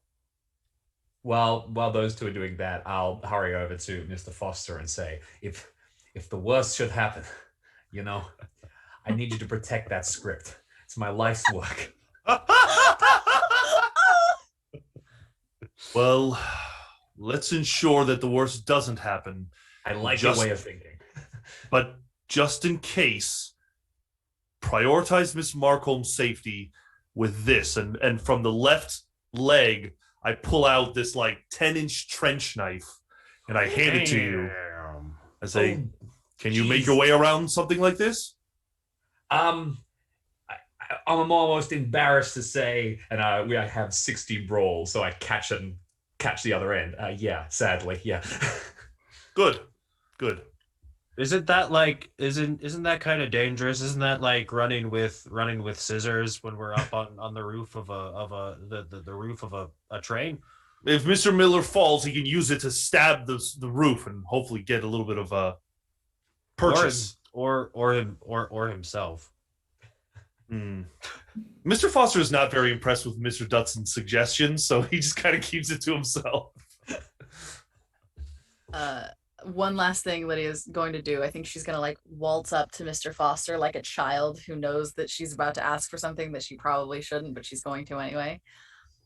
Mr. Foster, as I remember it, you taught me about firing guns and using them in necessary situations. You've turned out to be a much better shot than I am, in fact. Thank you. Would you happen to have a handgun on you by chance? Miss Marcohlm, I would never travel with such a weapon. No, I do not. Okay, well, I thought I'd ask. I figured it would be nice to have a little extra safety, but the trench knife in his hands will do just fine. Miss Marcohlm, please, take care of yourself. I have never done anything to the contrary. And she'll kiss his cheek. It's one thing when I lie to your parents, but I don't want to come home and have to tell them that you're dead. That's a fair assessment. I will do my very best. All right, well, I'm ready to do this crazy plan when you are. Excellent. I think Mr. Foster would probably head out first and just head to the front. He's heading to probably where the bar was, just to get an assessment of where the staff is and stuff. Okay. Perfect. So I assume everyone else is heading out the back end, right? I think that's the plan, yes. okay, so there's no door in the sleeper cars that leads off to the sides. Of course, there is that little sort of entryway between the cars. You could possibly maybe try to get out that way. The easiest way that is the door that's in the salon car, past the bar, which will lead outside. You do know that. And There's surveying no- the staff, there's like the conductor roaming around. He has a seat at the very back of the sleeper car. The bartender is in his place, and you don't see the waiter. He's probably back in the kitchen, wherever. So there's no door at the back of the sleeper car, like where that would lead out to, no, we wouldn't go into another carriage, but might lead out to like a stand where we can get up on a ladder and climb onto the roof. I get what you're saying. The door to the back, it's a solid door. There's a star-shaped lock. You don't know where it goes though, Gotta get this damn key. and there's no window. There's no window there, so that's kind of weird. Okay, yeah. I wonder why there's no window at the back of the Right. car. Don't train cars usually have windows? I would assume so. I guess we go in between the two then. We go to one of the doors, the door between the sleeper car and the salon car. And then if someone can give me a boost, I can try and jump up, haul myself over, and then pull people up. Okay, All right. that seems like that seems like our best bet. So we'll do that. We'll go to the space in between the two cars, and I can certainly give Mr. Miller a push if he needs a boost. Fantastic. So I'll let you know that there are sort of like these mini like ladder type things on the cars themselves in the outside, so it's easy to get to the top. Now it's nighttime, right? So you see the stars above you. You see just like how it's kind of cooled off all around you, and still the countryside is there. But now it's illuminated in this blue moonlight that reflects across the horizon there. But you're able to all climb up if that's what you would like to do without any rolls required. It's very easy to do so. Oh wow. Right. Very, very well that worked out that worked out well. This was much easier than I Wind's expected. whipping past us. I imagine the wind is probably like really loud, so I'm screaming, "That went wow!" Yeah, the wind is just blowing past you.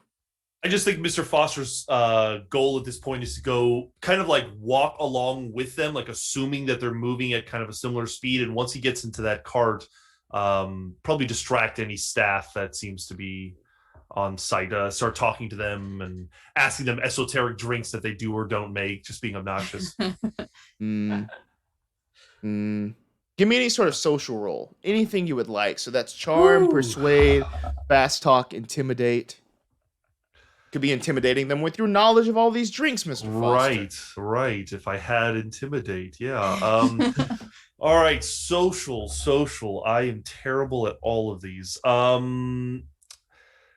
So let's see. You said intimidate with a 15 is probably one of my better ones. There is listen. I could listen to their stories, but they don't sound very talkative. So with a charm with a 15, I guess I'm just gonna try to charm it up, and let's just see what happens. Yeah, I roll a 78 out of 15. That is a big time fail. Okay, cool. So as you're saying that, this bartender is just bored by this conversation. His face goes from to like, it's just like it's like a worse level of you keeping him there. Right. I Still have gonna talk. duties here. I have drinks to make, people to serve. Oh yes, of course. I understand better than anyone. I am a butler. I work for the Marcohlms, in fact. Have you ever heard of them? And I'll just start talking about the Marcohlm family and their many accomplishments. So you're in the service industry as well. Yes, thank you for noticing. But the coattails give it away. What about the leg? That's quite observant of you. Yes, I had an injury in the Great War. A bit of shrapnel got me. You aren't. Would you like to see it? Yes. Okay. Well, here you go. If you just give me a second, I have to kind of like prop myself up against a chair so I don't topple over when I do it. But I roll up the leg, the pant leg, and there is very clearly scarred and kind of mangled leg. He starts licking his lips. That looks a nasty injury. Yes, I'm regretting giving my trench knife away. But yeah, I'll regale him with the tale of how I recovered from it. And do I get the sense that he's quite engaged by this? Very engaged, yes. Mm-hmm. Give me a luck roll, Mr. Foster. Okay, here we go. That's a success, 35 out of 52. Cool. So truly engaged. Where it seemed like he might have just was about to move off to try to, just try to serve people, perhaps. He stays engaged with your new explanation by the If you scar. think your cousins and aunts and uncles want to see, I'd be happy to show it to them. Yes, they would love to see. Yeah, bring them all. I'd be happy to my regale. God. Yes.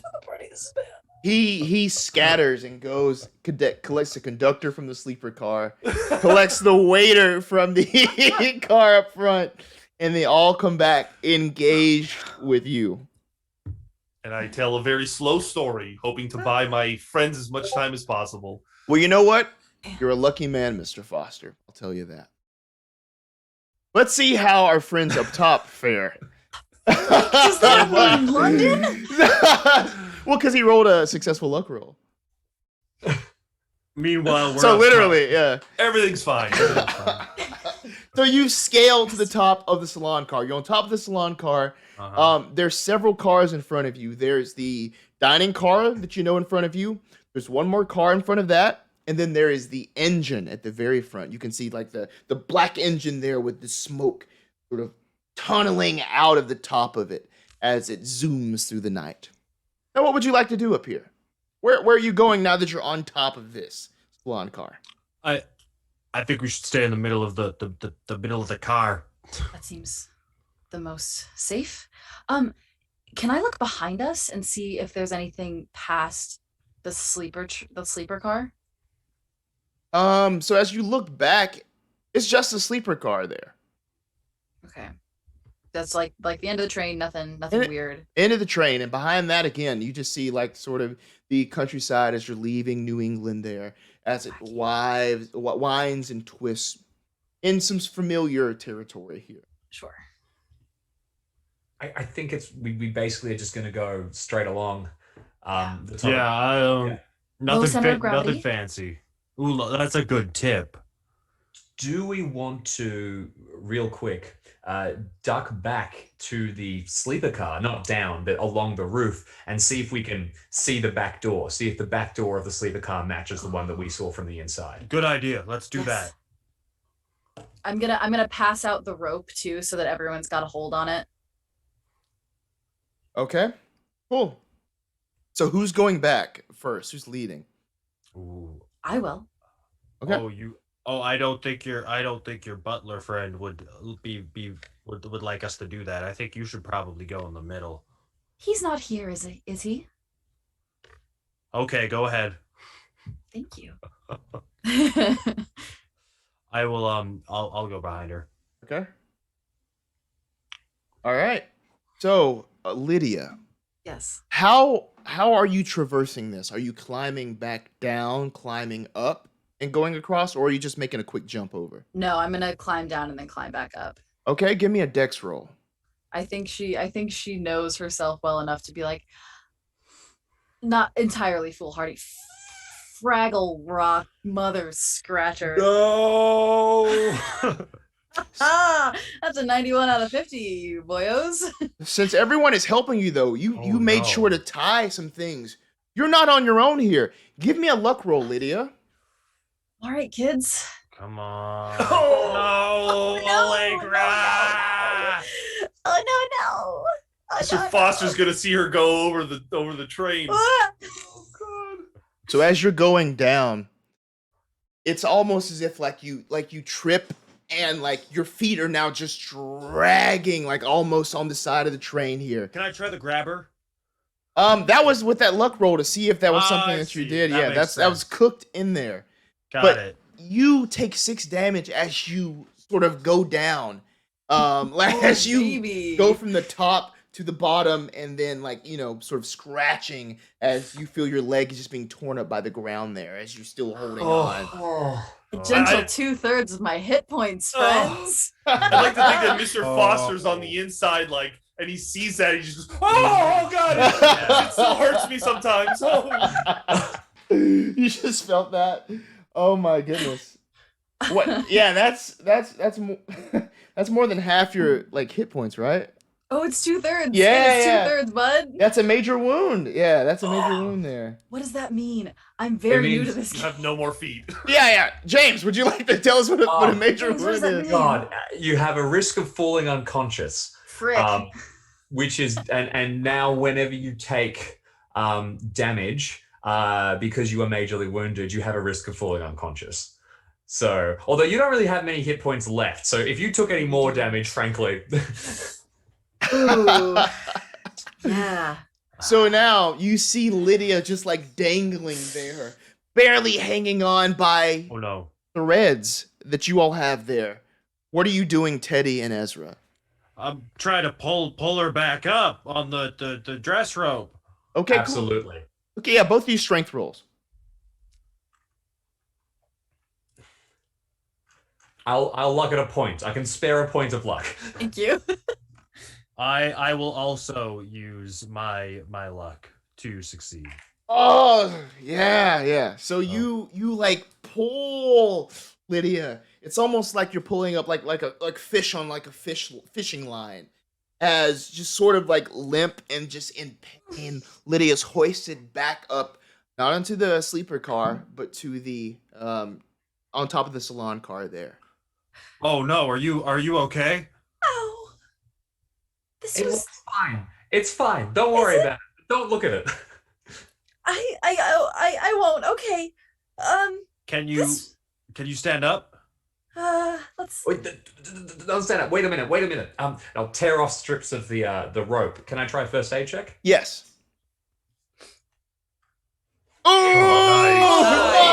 my bro. Nice. Okay, I know a first aid is 1 point of healing. Does an extreme bump that up at all? You know? Usually it doesn't, but it is listed at keep at discretion. So if you would That's like true. to bump it up, I would not like to. 1 point. hell yeah. What a setup. So I get 1 point back? Yes, one hit point. I believe what it does do, and I might need to confirm with this, is it might suppress the major wound. So you might be able to take more damage without having to make a con check to stay conscious. Right. Yeah, so we'll roll with that. And now, Mr. Foster, as you're telling this tale of your scar and of all these other things, give me a listen roll. Okay. Thank you, I Mr. Miller. also stink at listening, but let's see. Oh, that's a hard success. 20 out of 40. So before anybody else that you're talking to hears this, you hear a as almost as if something hit the side of the salon car and is now like being pulled on top of it with a thud. What do you do? I would probably, first of all, if I even see like a lady pants or something drop, I would probably like scream and pretend it's like an old pain, an old wound. But I would also, anytime there's any kind of noise, I would probably pick up the volume of my speech and kind of get more bombastic with my tales of the war. Great, Trying fantastic. to keep them distracted. Yeah. Since you got such a jump on that, that's what happens, and they stay. Oh my god. Yeah. Looks like so much meatloaf now. Am I right? They say. Or grunt.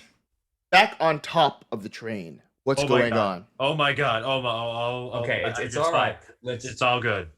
Let's not go backwards, just forwards, and we're Only gonna forwards. climb down to the other side of the car, and it's all gonna be fine. Come on, just straight forwards. All right. I think Lydia like crawls her way across the car now. All like gumption is like the wind is out of her sails. She's like, I'm here now, so I have to keep going, but I'm going slow. Fantastic. And I think Dutson is kind of just like, struggling along on one arm, and he's just like has one arm extended in front of him, just waiting to catch her when she falls again. Got you. I'm gonna do a little group roll now. Everybody give me dex rolls as you're making your way to the dining car. I will give you 8 points of luck. Okay. 2 successes, 1 failure. In my book, that counts as a little win on this.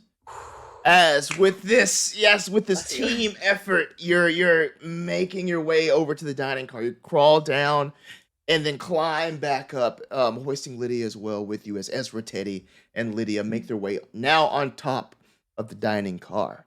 There are 2 more cars in front of you.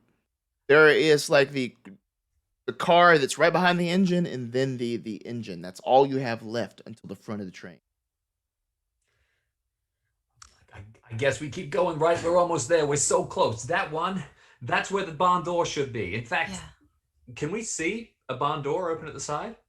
As you're looking, no spot hidden roll required because it's not really hidden. This looks just like the rest of the cars. There's no barn door. Normal windows on each side. God damn it. All right, well. That answers our question, right? We did what we wanted to know. But what's through the window? I think we should get down there. I mean, look, Mr. Foster saw something in there. And he saw a barn door. Either he's gone completely and I mean, no offense, completely crazy. In which case, it's good. I've got his knife. That something weird's happening, and we saw those figures, that green eyes. I remember it. I reckon we go down at the end of this car. We'll be in between the front car and this storeroom. We can look through the windows. We can break one if we need to. We can figure out what's going on. Okay. Yeah, let's yeah. Lead the way, Mr. Miller. All right, let's go. All right, 1, 2, 3. Let's do another group roll for the dexterity. Oh my god. Oh, I'm through. Come on. Oh. I'm through too. Oh. Hard success. Oh, fantastic. The group makes it yet again. Okay, and as you're making your way now, you're all getting a sort of like a better view of this car here now as you're kind of climbing back up on top of it. There's actually sort of like a hatch that can be open, maybe like almost like a ventilation hatch on top of this car here. The next car up ahead is the engine itself as smoke blooms back and just passes you. Let's open this ventilation hatch. Yeah. Oh, right, straight away. Oh no. But Oh no. the minute that you all get your footing on top of this car, you see everything as it truly is. The landscape around you is not the New England countryside. Oh. It is this alien landscape. Tough. The sky is stark and gray, and everything around you is flat and empty. These large bird-like creatures bat their wings, following the car behind you as you're traveling straight towards the void. High in the sky hang these 2 suns that burn very dimly as your train moves on and on. The connections between the trains aren't, attachments bolted together. They're veins that connect this beast. Ugh. Everyone on top of the car, sanity rolls, please. Ugh. Well, there's so it's a flesh train that we're riding. Success. 56 out of 58. Ooh. 17 out of 50 is a success for me. Come on, Teddy. Successes all around. I love it. Yeah. No sanity loss for this. You're like, Oh, thank God. we're Yep, Flush train. We're Got it. Pulp Fiction fans. You know, like, this is nothing. I've read enough of these books to know this is completely normal. Yes. Well, Yes? Yeah, normal. We're Yep. the heroes of this story, so everything's going to be fine. It's gonna normal. be Everything. fine. Everything is. Everything is fine. There's nothing wrong here. Nothing. Fantastic. Gotcha.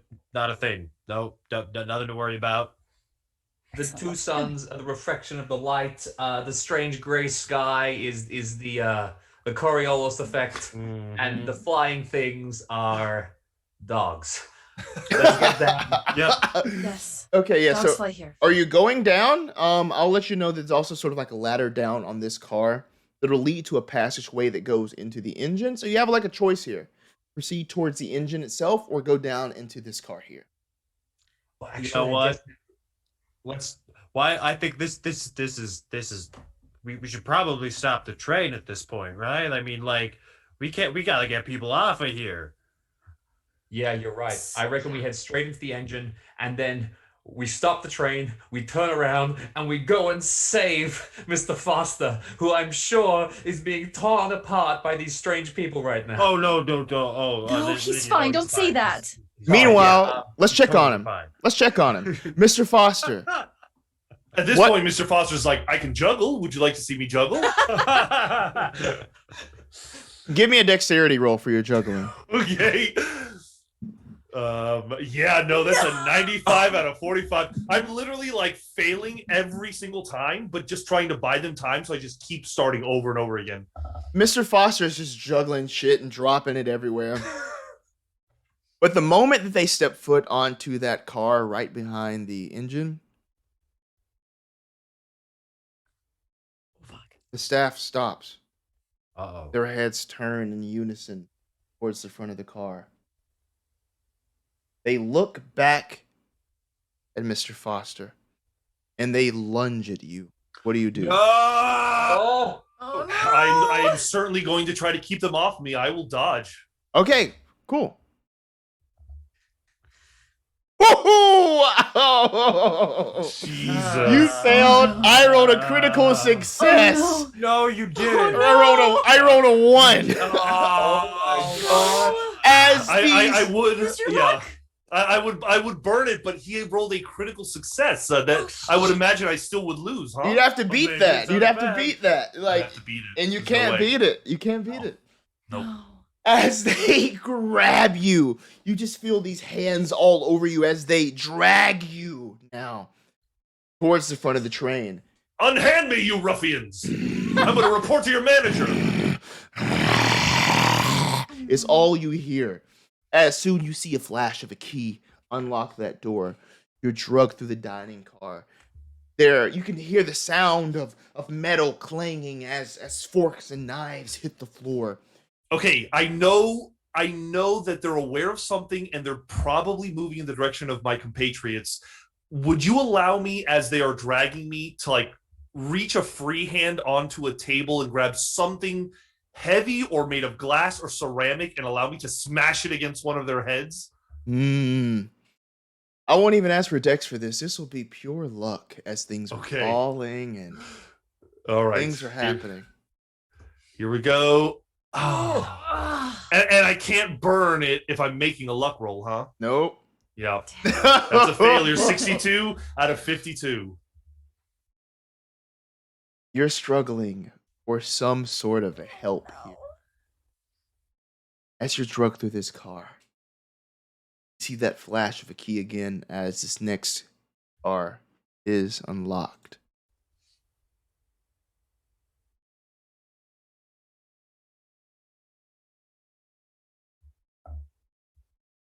You're greeted by 6 more staff members in here. If I can call them that. Service, staff, best word that I can use to describe these people. Servitors. You see these long-limbed humanoids. Their arms look almost like ants.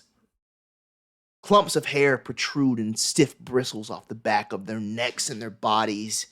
Their eyes bright. Their jaws wide like a frog. as they're perched all in this dark room. And as your friends are taking you inside of here, their guise shifts to this as well, as their mouths stretch to be very frog-like.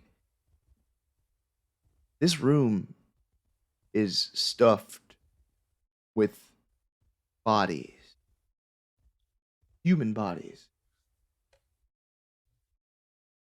There are these tubes that line the floor. This might connect with the connections that your friend saw up top. But they seem to lead directly towards the engine, but they pulse and writhe. Almost like a heart beating, pumping blood, something. At the top of this room is this beautiful chandelier composed of all sorts of human parts. Seeing this, give me a sanity roll, Mr. Foster. Ooh. Failure, 87 out of 38. God damn. Roll a d8. Okay, roll a d8. All right.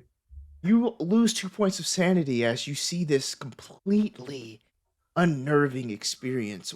Why is that so little? What did you see in the Great War that prepared you for something like this? Is there something you can even speak of? What's so horrifying about it is that it reminds me of everything about the Great War, the body parts, the viscera, the constant flow of blood in the trenches, the mangled faces and the bodies on the ground. It's completely triggering Mr. Foster, and he's almost seizing up, unable to do anything about this, his eyes just wide in horror. I really think the only thing I think he could attempt to do is to scream as loud as he can in the hopes that Miss Marcohlm and the others would hear him.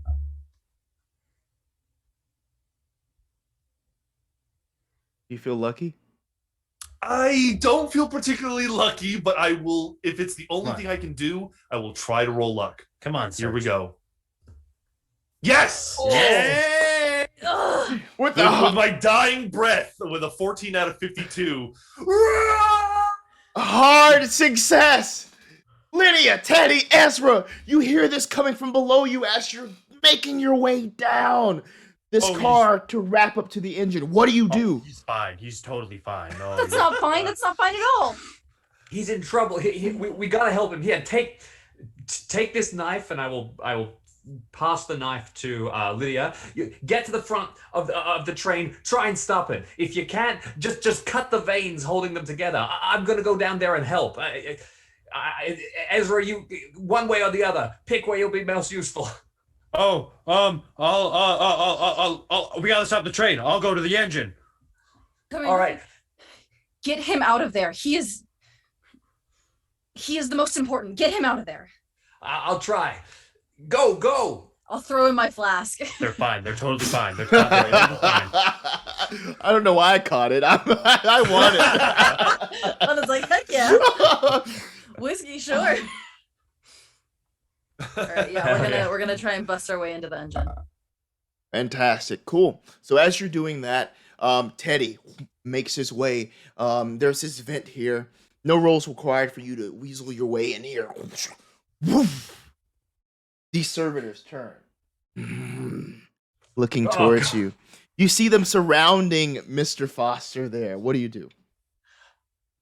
So my goal is to charge through, get Mr. Foster up, and they've unlocked all the doors, just start barreling back down. So I don't want to fight these things, I just want to move. I want to move us further down the train. Okay, cool. I'll ask for a dexterity from both of you, Mr. Foster and Teddy. Okay. Could I argue a fighting brawl for just force of I'm going through them? Oh, okay, got you. So you're really trying to get in there and knock them out of the way. I got you now. Yeah, and I will certainly follow his lead. So would you like me to make a brawl? Yeah, I get your approach now. I understand. Let's do those brawls. Okay. Extreme success. 7 out of 2. I almost put this whole mic in my throat. I will never watch this video because I'm gonna see myself just being like, at that part. Yes. Describe what this looks like, wrenching Mr. Foster from the hands of these beasts and making your way up towards the front as there is a connection that's open, the door that's open directly to the engine. Survivors don't last here. Oh, excellent. I think I sprint forward at full speed. I slam into them, kind of knocking them a bit apart like bowling pins, and say, "Get up, Mr. Foster, come on!" And they surround me quickly. I'm almost at the door, but can't quite get through. But now Mr. Foster has stood, and he's on his 2 feet, and I'll throw the ball to you.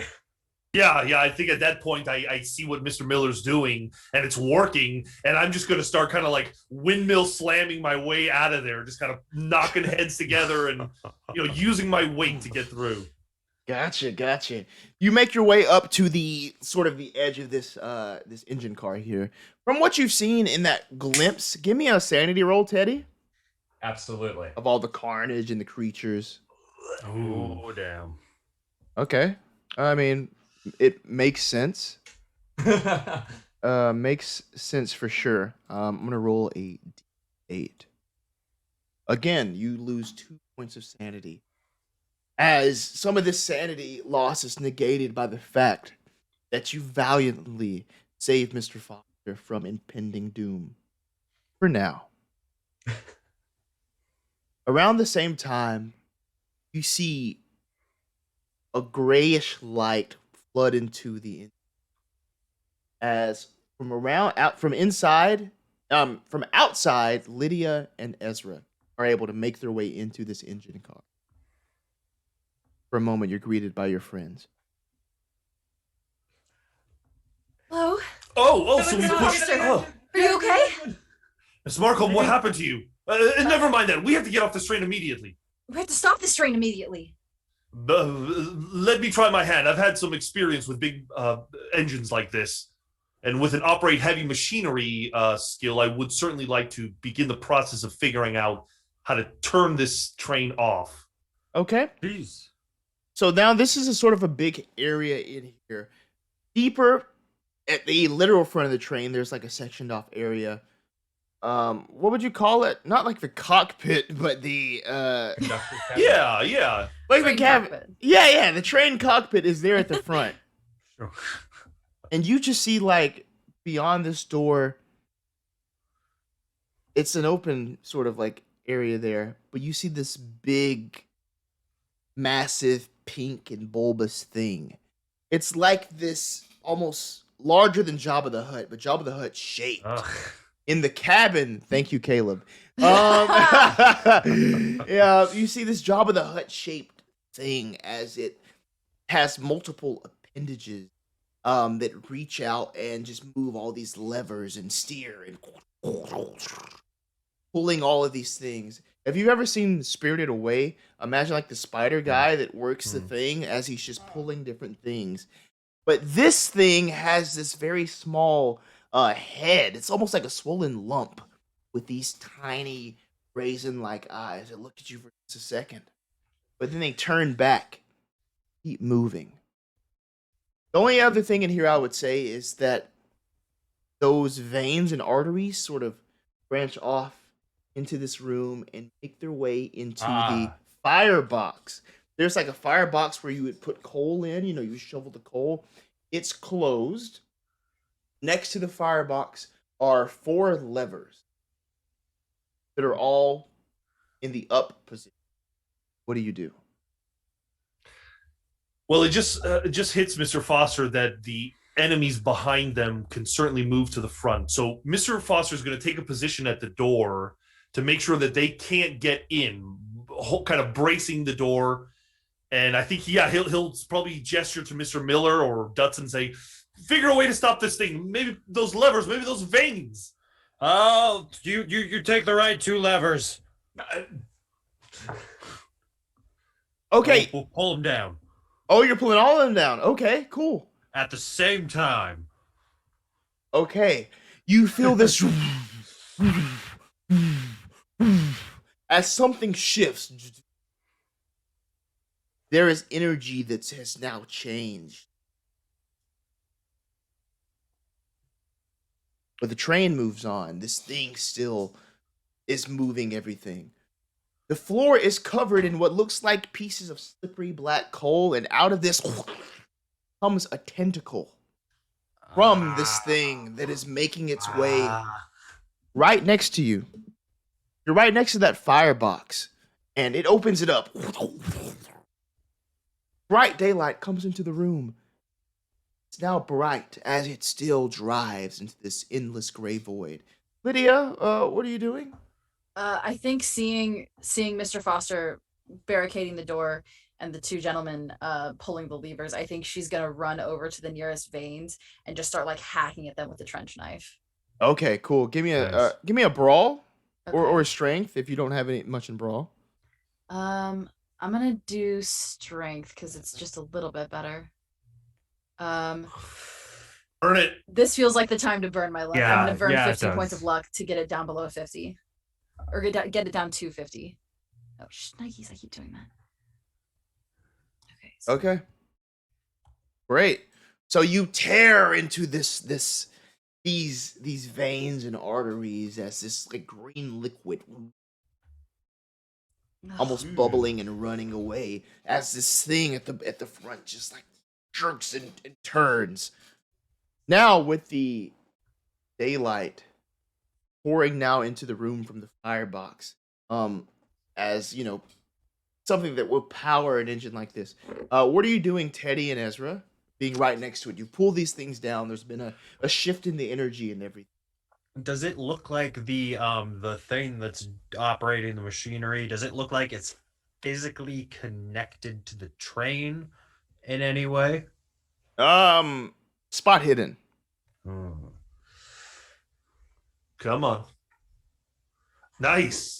Hard success. No, it is independent of the train, but it is large and swollen and operating it. And its tentacles have now drifted under the coal and can come up and operate different things. I could open the door for you. Can I poke my head down, like around, and see what's in what's in like the fire box? Yeah, for sure. Teddy, what would you like to do or anything? Yeah, I look. This creature seems to be operating the train, so my only thought is to try and operate it and try and see if I can shut it down. I have mechanical repair. Can I be trying to think how I can sabotage this thing and stop it? It's a machine, even if it's a flesh machine, is my only thought. Yeah. You can give me that roll. Oh. I'll tell you what. Do I have enough luck? I don't think I do. No? Never mind. How about pushing it? What would a push look like? You can find out. I mean, we can roll with this, or you can push it and Let's push it. Let's go for it. Yeah. Nice. Yeah. What Amazing. changes in your approach here? Like, why did you fail at the beginning, and then what did you change as this big thing is up there doing everything? I think that I was worried about getting too close to the gross thing, so I was kind of on the outside, and eventually I'm like, oh, I've got to, so I slide it in right next to it, pressed up against the Through its monster. fat folds. Oh my goodness. Yes. I'll tell you this. The controls or the way to stop this thing probably won't be the fuel in the firebox. That might be too far gone, perhaps. It would be those controls. If you can maybe circumvent this large creature, get up there and take control of that, or maybe shut it off from up there, that might be the thing to do. You pulling down those levers did something, but it didn't stop the train. The train's still going. To stop it, you need control where that thing is. Mr. Foster, seeing that Miller is making some progress up there and knowing that that is the most important thing, he'd probably yell out to Mr. Dutson, Mr. Dutson, watch the door. I'm going ahead. Okay. I think Mr. Foster would run to where Miller is and I think priority, since Miller has made some progress ahead, my priority is I'm going to try to kind of wrestle this big ugly thing and get it kind of away from the controls. Okay, great. Perfect. So let's also get to what Ezra, like when Ezra peeked around and looked in the firebox. So as Ezra looks into this daylight, into the firebox, what you see is everything. You see the entire universe. What the? You see everything that ever happened, everything that's happening right now, and everything that will happen. Uh-oh. You see the galaxy, you see the cosmos, you see everything Oh. swirling, and at the center, at the core, you see the idiot god himself. You see the demon sultan himself, Azathoth, writhing mindlessly. You see how small you are. You see how futile this all has been. You all will die, even if not today, eventually. And chaos will reign. Sanity roll. Oh, Ezra buddy. might not make it to the door. Come on, buddy. Extreme success. 4 out of 50. Yes! Good God. This is perfect material for my book. Again, I hate being so meta on this, but if you would have failed, I would have rolled a D100 for your sanity level. Oh my god! 2 points of sanity? What We are hardened mofos. the? You were. Oh my gosh. There's. What's your reaction to this? I've read weirder. That book, the Book of Mormons, kind of. Oh gosh, cool. Lydia's hacking at the veins. Mr. Foster is running up and wrestling with this creature. If I see Mr. Foster going, can I try and pass him his knife and just keep going with just like my bare hands since I've kind of already got a start? Yeah. Give me a brawl, Mr. Foster, as you take the knife and head up to the front. Okay, here we go. 34 out of 50. Yeah. Cool. So roll a D8. Okay. That's Okay. a 4. And then your damage bonus is a Is D4. it D4, right? Yeah, so roll a D4 as well. Nice. D4. Here we go. Another 4. Ooh. Oh, Yeah. okay, cool. So you go up with this trench knife, directly attacking this bulbous creature, which wrenches back in pain, giving way to Teddy Miller. He has full range of these controls here. What do you do, Teddy? I dive into the controls, I grab at them, and I do everything I can to stop this train. Okay, cool. Okay, give me a power roll. A power roll. Okay. My power is equal to my drive. Just saying, because it's funny. But here we go. Here's the power check. Oh, can I push this? Yeah, you can. Do you have Alright. enough luck to push that? I do not have enough luck, but I can just. I'm You just can gonna push push. it. Oh, this the out. push, not the burn. Okay. Here we go. Fingers crossed. Oh! Oh.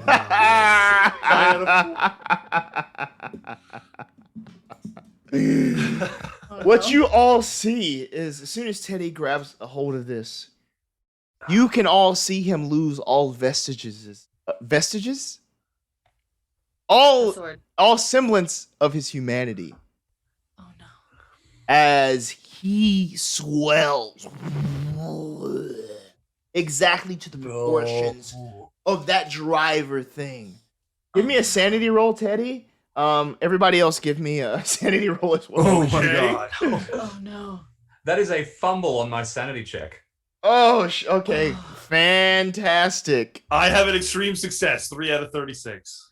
Fail. I have a regular failure. Oh, Whoa. 9 points. Mhm. 9 points of loss for Teddy. I mean, like, at this point, here's what's happening. Like, you're just controlling things. You're just like, you've been completely taken over like this thing was. Excellent. Everyone, yes. Okay, everyone else, if you succeeded, you don't lose anything. Did anybody fail that, Okay. Ezra? I did. As I well. did. Oh, okay. Got you. Those that failed. This is just Sanity City over here. Oh, 6 is baloney. better than 9. Yes, it is. Okay. I know what Mr. Foster's doing. I don't know what everyone else is doing. Let's figure out what everybody else is doing. I know this is Crunch City now as well, but Lydia and Ezra, give me an intelligence roll. We're just rolling. Intelligence. Just rolling. Hard success. Success. Oh, I should make an intelligence too? Not you. Just Oh, Lydia. Not and you, Ezra. Mr. Foster. So this is what we call a bout of madness. Oh, Oh Fun. boy. Oh boy. We have Oh. 3 of our investigators here Oh my suffering god. from some pretty serious insanity. Teddy drives this entire crew directly into eternity, into infinity, to the core of the demon sultan himself. Lydia, you try to run. You try to get as far away from this as you can. As you leave, you open that door where the servitors are there to greet you. Their wide smiles. They're so happy to see you. And they're even happier to feast upon you. Meanwhile, Ezra. Mm. This is just like something from one of your books. You can't help but to laugh. And laugh. And laugh.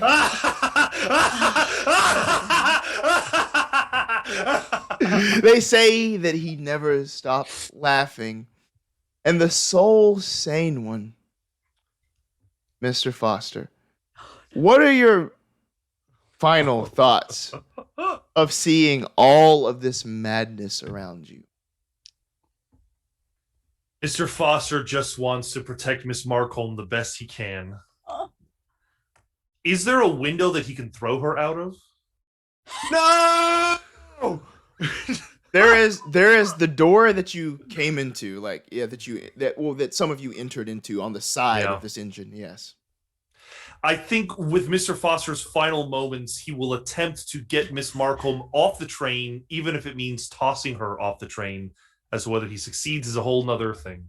Okay. Dex roll, I'm please. very small. Dex roll. Here we go. Okay, so I fail with a 77 out of 45. However, I'm going to spend as much luck as I need to get it to a 45. I have 52 luck. I believe I can achieve that. All right. So what you do as you grab her by the arm and you pull and make your way to that door, opening the cold steel of that door, wrenching it open and tossing Lydia's arm, just Lydia's arm, Oh, out the door my god! as it tumbles into gray infinity. And that's the Iron Ghost. Oh, Yeah. Jesus. Fucking bloodbath, man. Oh, that was boy. sick. oh boy. That was sick. Loved it. Oh Loved my that. god, that was so much fun. Thank you for playing with me. Oh, what a blast. Thank you for giving me a reason to go buy a new pair of pants. Awesome. I will certainly never look at a train the same again, that's for sure. Oh yeah, I was riding the train home from work today and I was just like, I really hope what I have planned doesn't happen to me right now. Now you've run this before, haven't you, London? Yeah, not on a stream or anything, but just for Okay. fun. Yeah, I was just reading through some old Chaosium things and I loved it. So I wanted to do it. It's Did from you- Fearful Passages for everybody. Yep. Gotcha. Did you add any little flares that are not necessarily in the module or the scenario? Well, that's the thing. Like, I try to stay as flexible as possible and adding in whatever you like throw at me. You know what I mean? You have Gotcha. Obviously, PulpCon was one of those. Oh yeah, and it's a module, but like this was your game. It was In truly fact, your game. if you would allow me, London, the final words of the game, Mr. Foster staring out into infinity says, "Happy 1925 PulpCon." Oh! I couldn't have said it better myself. London, have you ever had anyone like actually succeed at stopping the train? Oh yeah, Yeah. We just suck. No, No, you we don't don't suck. No, this was awesome. Yeah, This but they is so stopped the fun. train. They ended up back in their own time. They stepped off the train. Damn. Like that ghost from the beginning, like waved them and then floated off into peace. Wacky. And their actual train pulled up and took them to wherever they were going. Wow. So we're just Azathoth got us. Fucked. We are fucked. We are fully.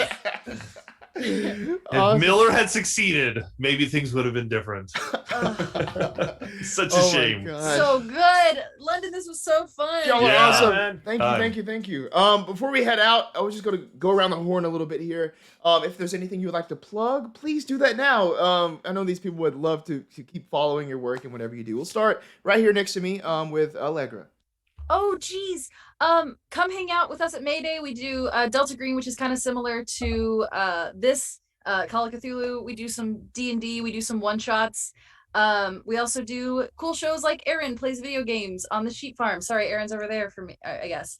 And then Sergio runs Ironlands, and we're going to space soon, which is super cool. I do a show where I talk about historical figures, and then I turn them into D&D characters that are like people you should know in history, but definitely don't because of a myriad of reasons. Oh, and if you want to hear me say more words, I'm on a sci-fi podcast called Earth Eclipsed that was at Tribeca for the first year that they've had podcasts. I think that's it. Yeah, you were. Wonderful. Next up, James, please. Where can these people Yes. find you? Yes, you can find me streaming on the Chaosium Twitch channel and our VODs up on the Chaosium YouTube. We stream Friday nights, and you can check out a lot of Chaosium's excellent work. We've got a bunch of cool, exciting things coming very soon. So yeah, chaosium.com. Yay! Yeah, Aaron. Just come not been said before, but come check us out over on the Mayday. We got stuff going on 3 days a week. We got 2 podcast series out. They're both awesome. Yes. Swing by and give it a listen if you like watching us scream. Cry. Sergio, please. Allegra and Aaron have already said everything I need to say in terms of Mayday Roleplay. We have a Twitch. We have everywhere you listen to podcasts. And come join us on Twitter, too. We're pretty busy on there as well. I love Mayday Roleplay. I love Chaosium. I love the work that you do, James, with the stream and everything. And I look up to all of you, and it has been a true pleasure playing with you. It's definitely mutual. Awesome. Thank you, London. Thank you. Great. All right, we're gonna end that. And also, thank you for the people in the chat. Head over to our Patreon, subscribe to us, do all those nice things. We really appreciate it. And with that, please stay spoopy, my friend.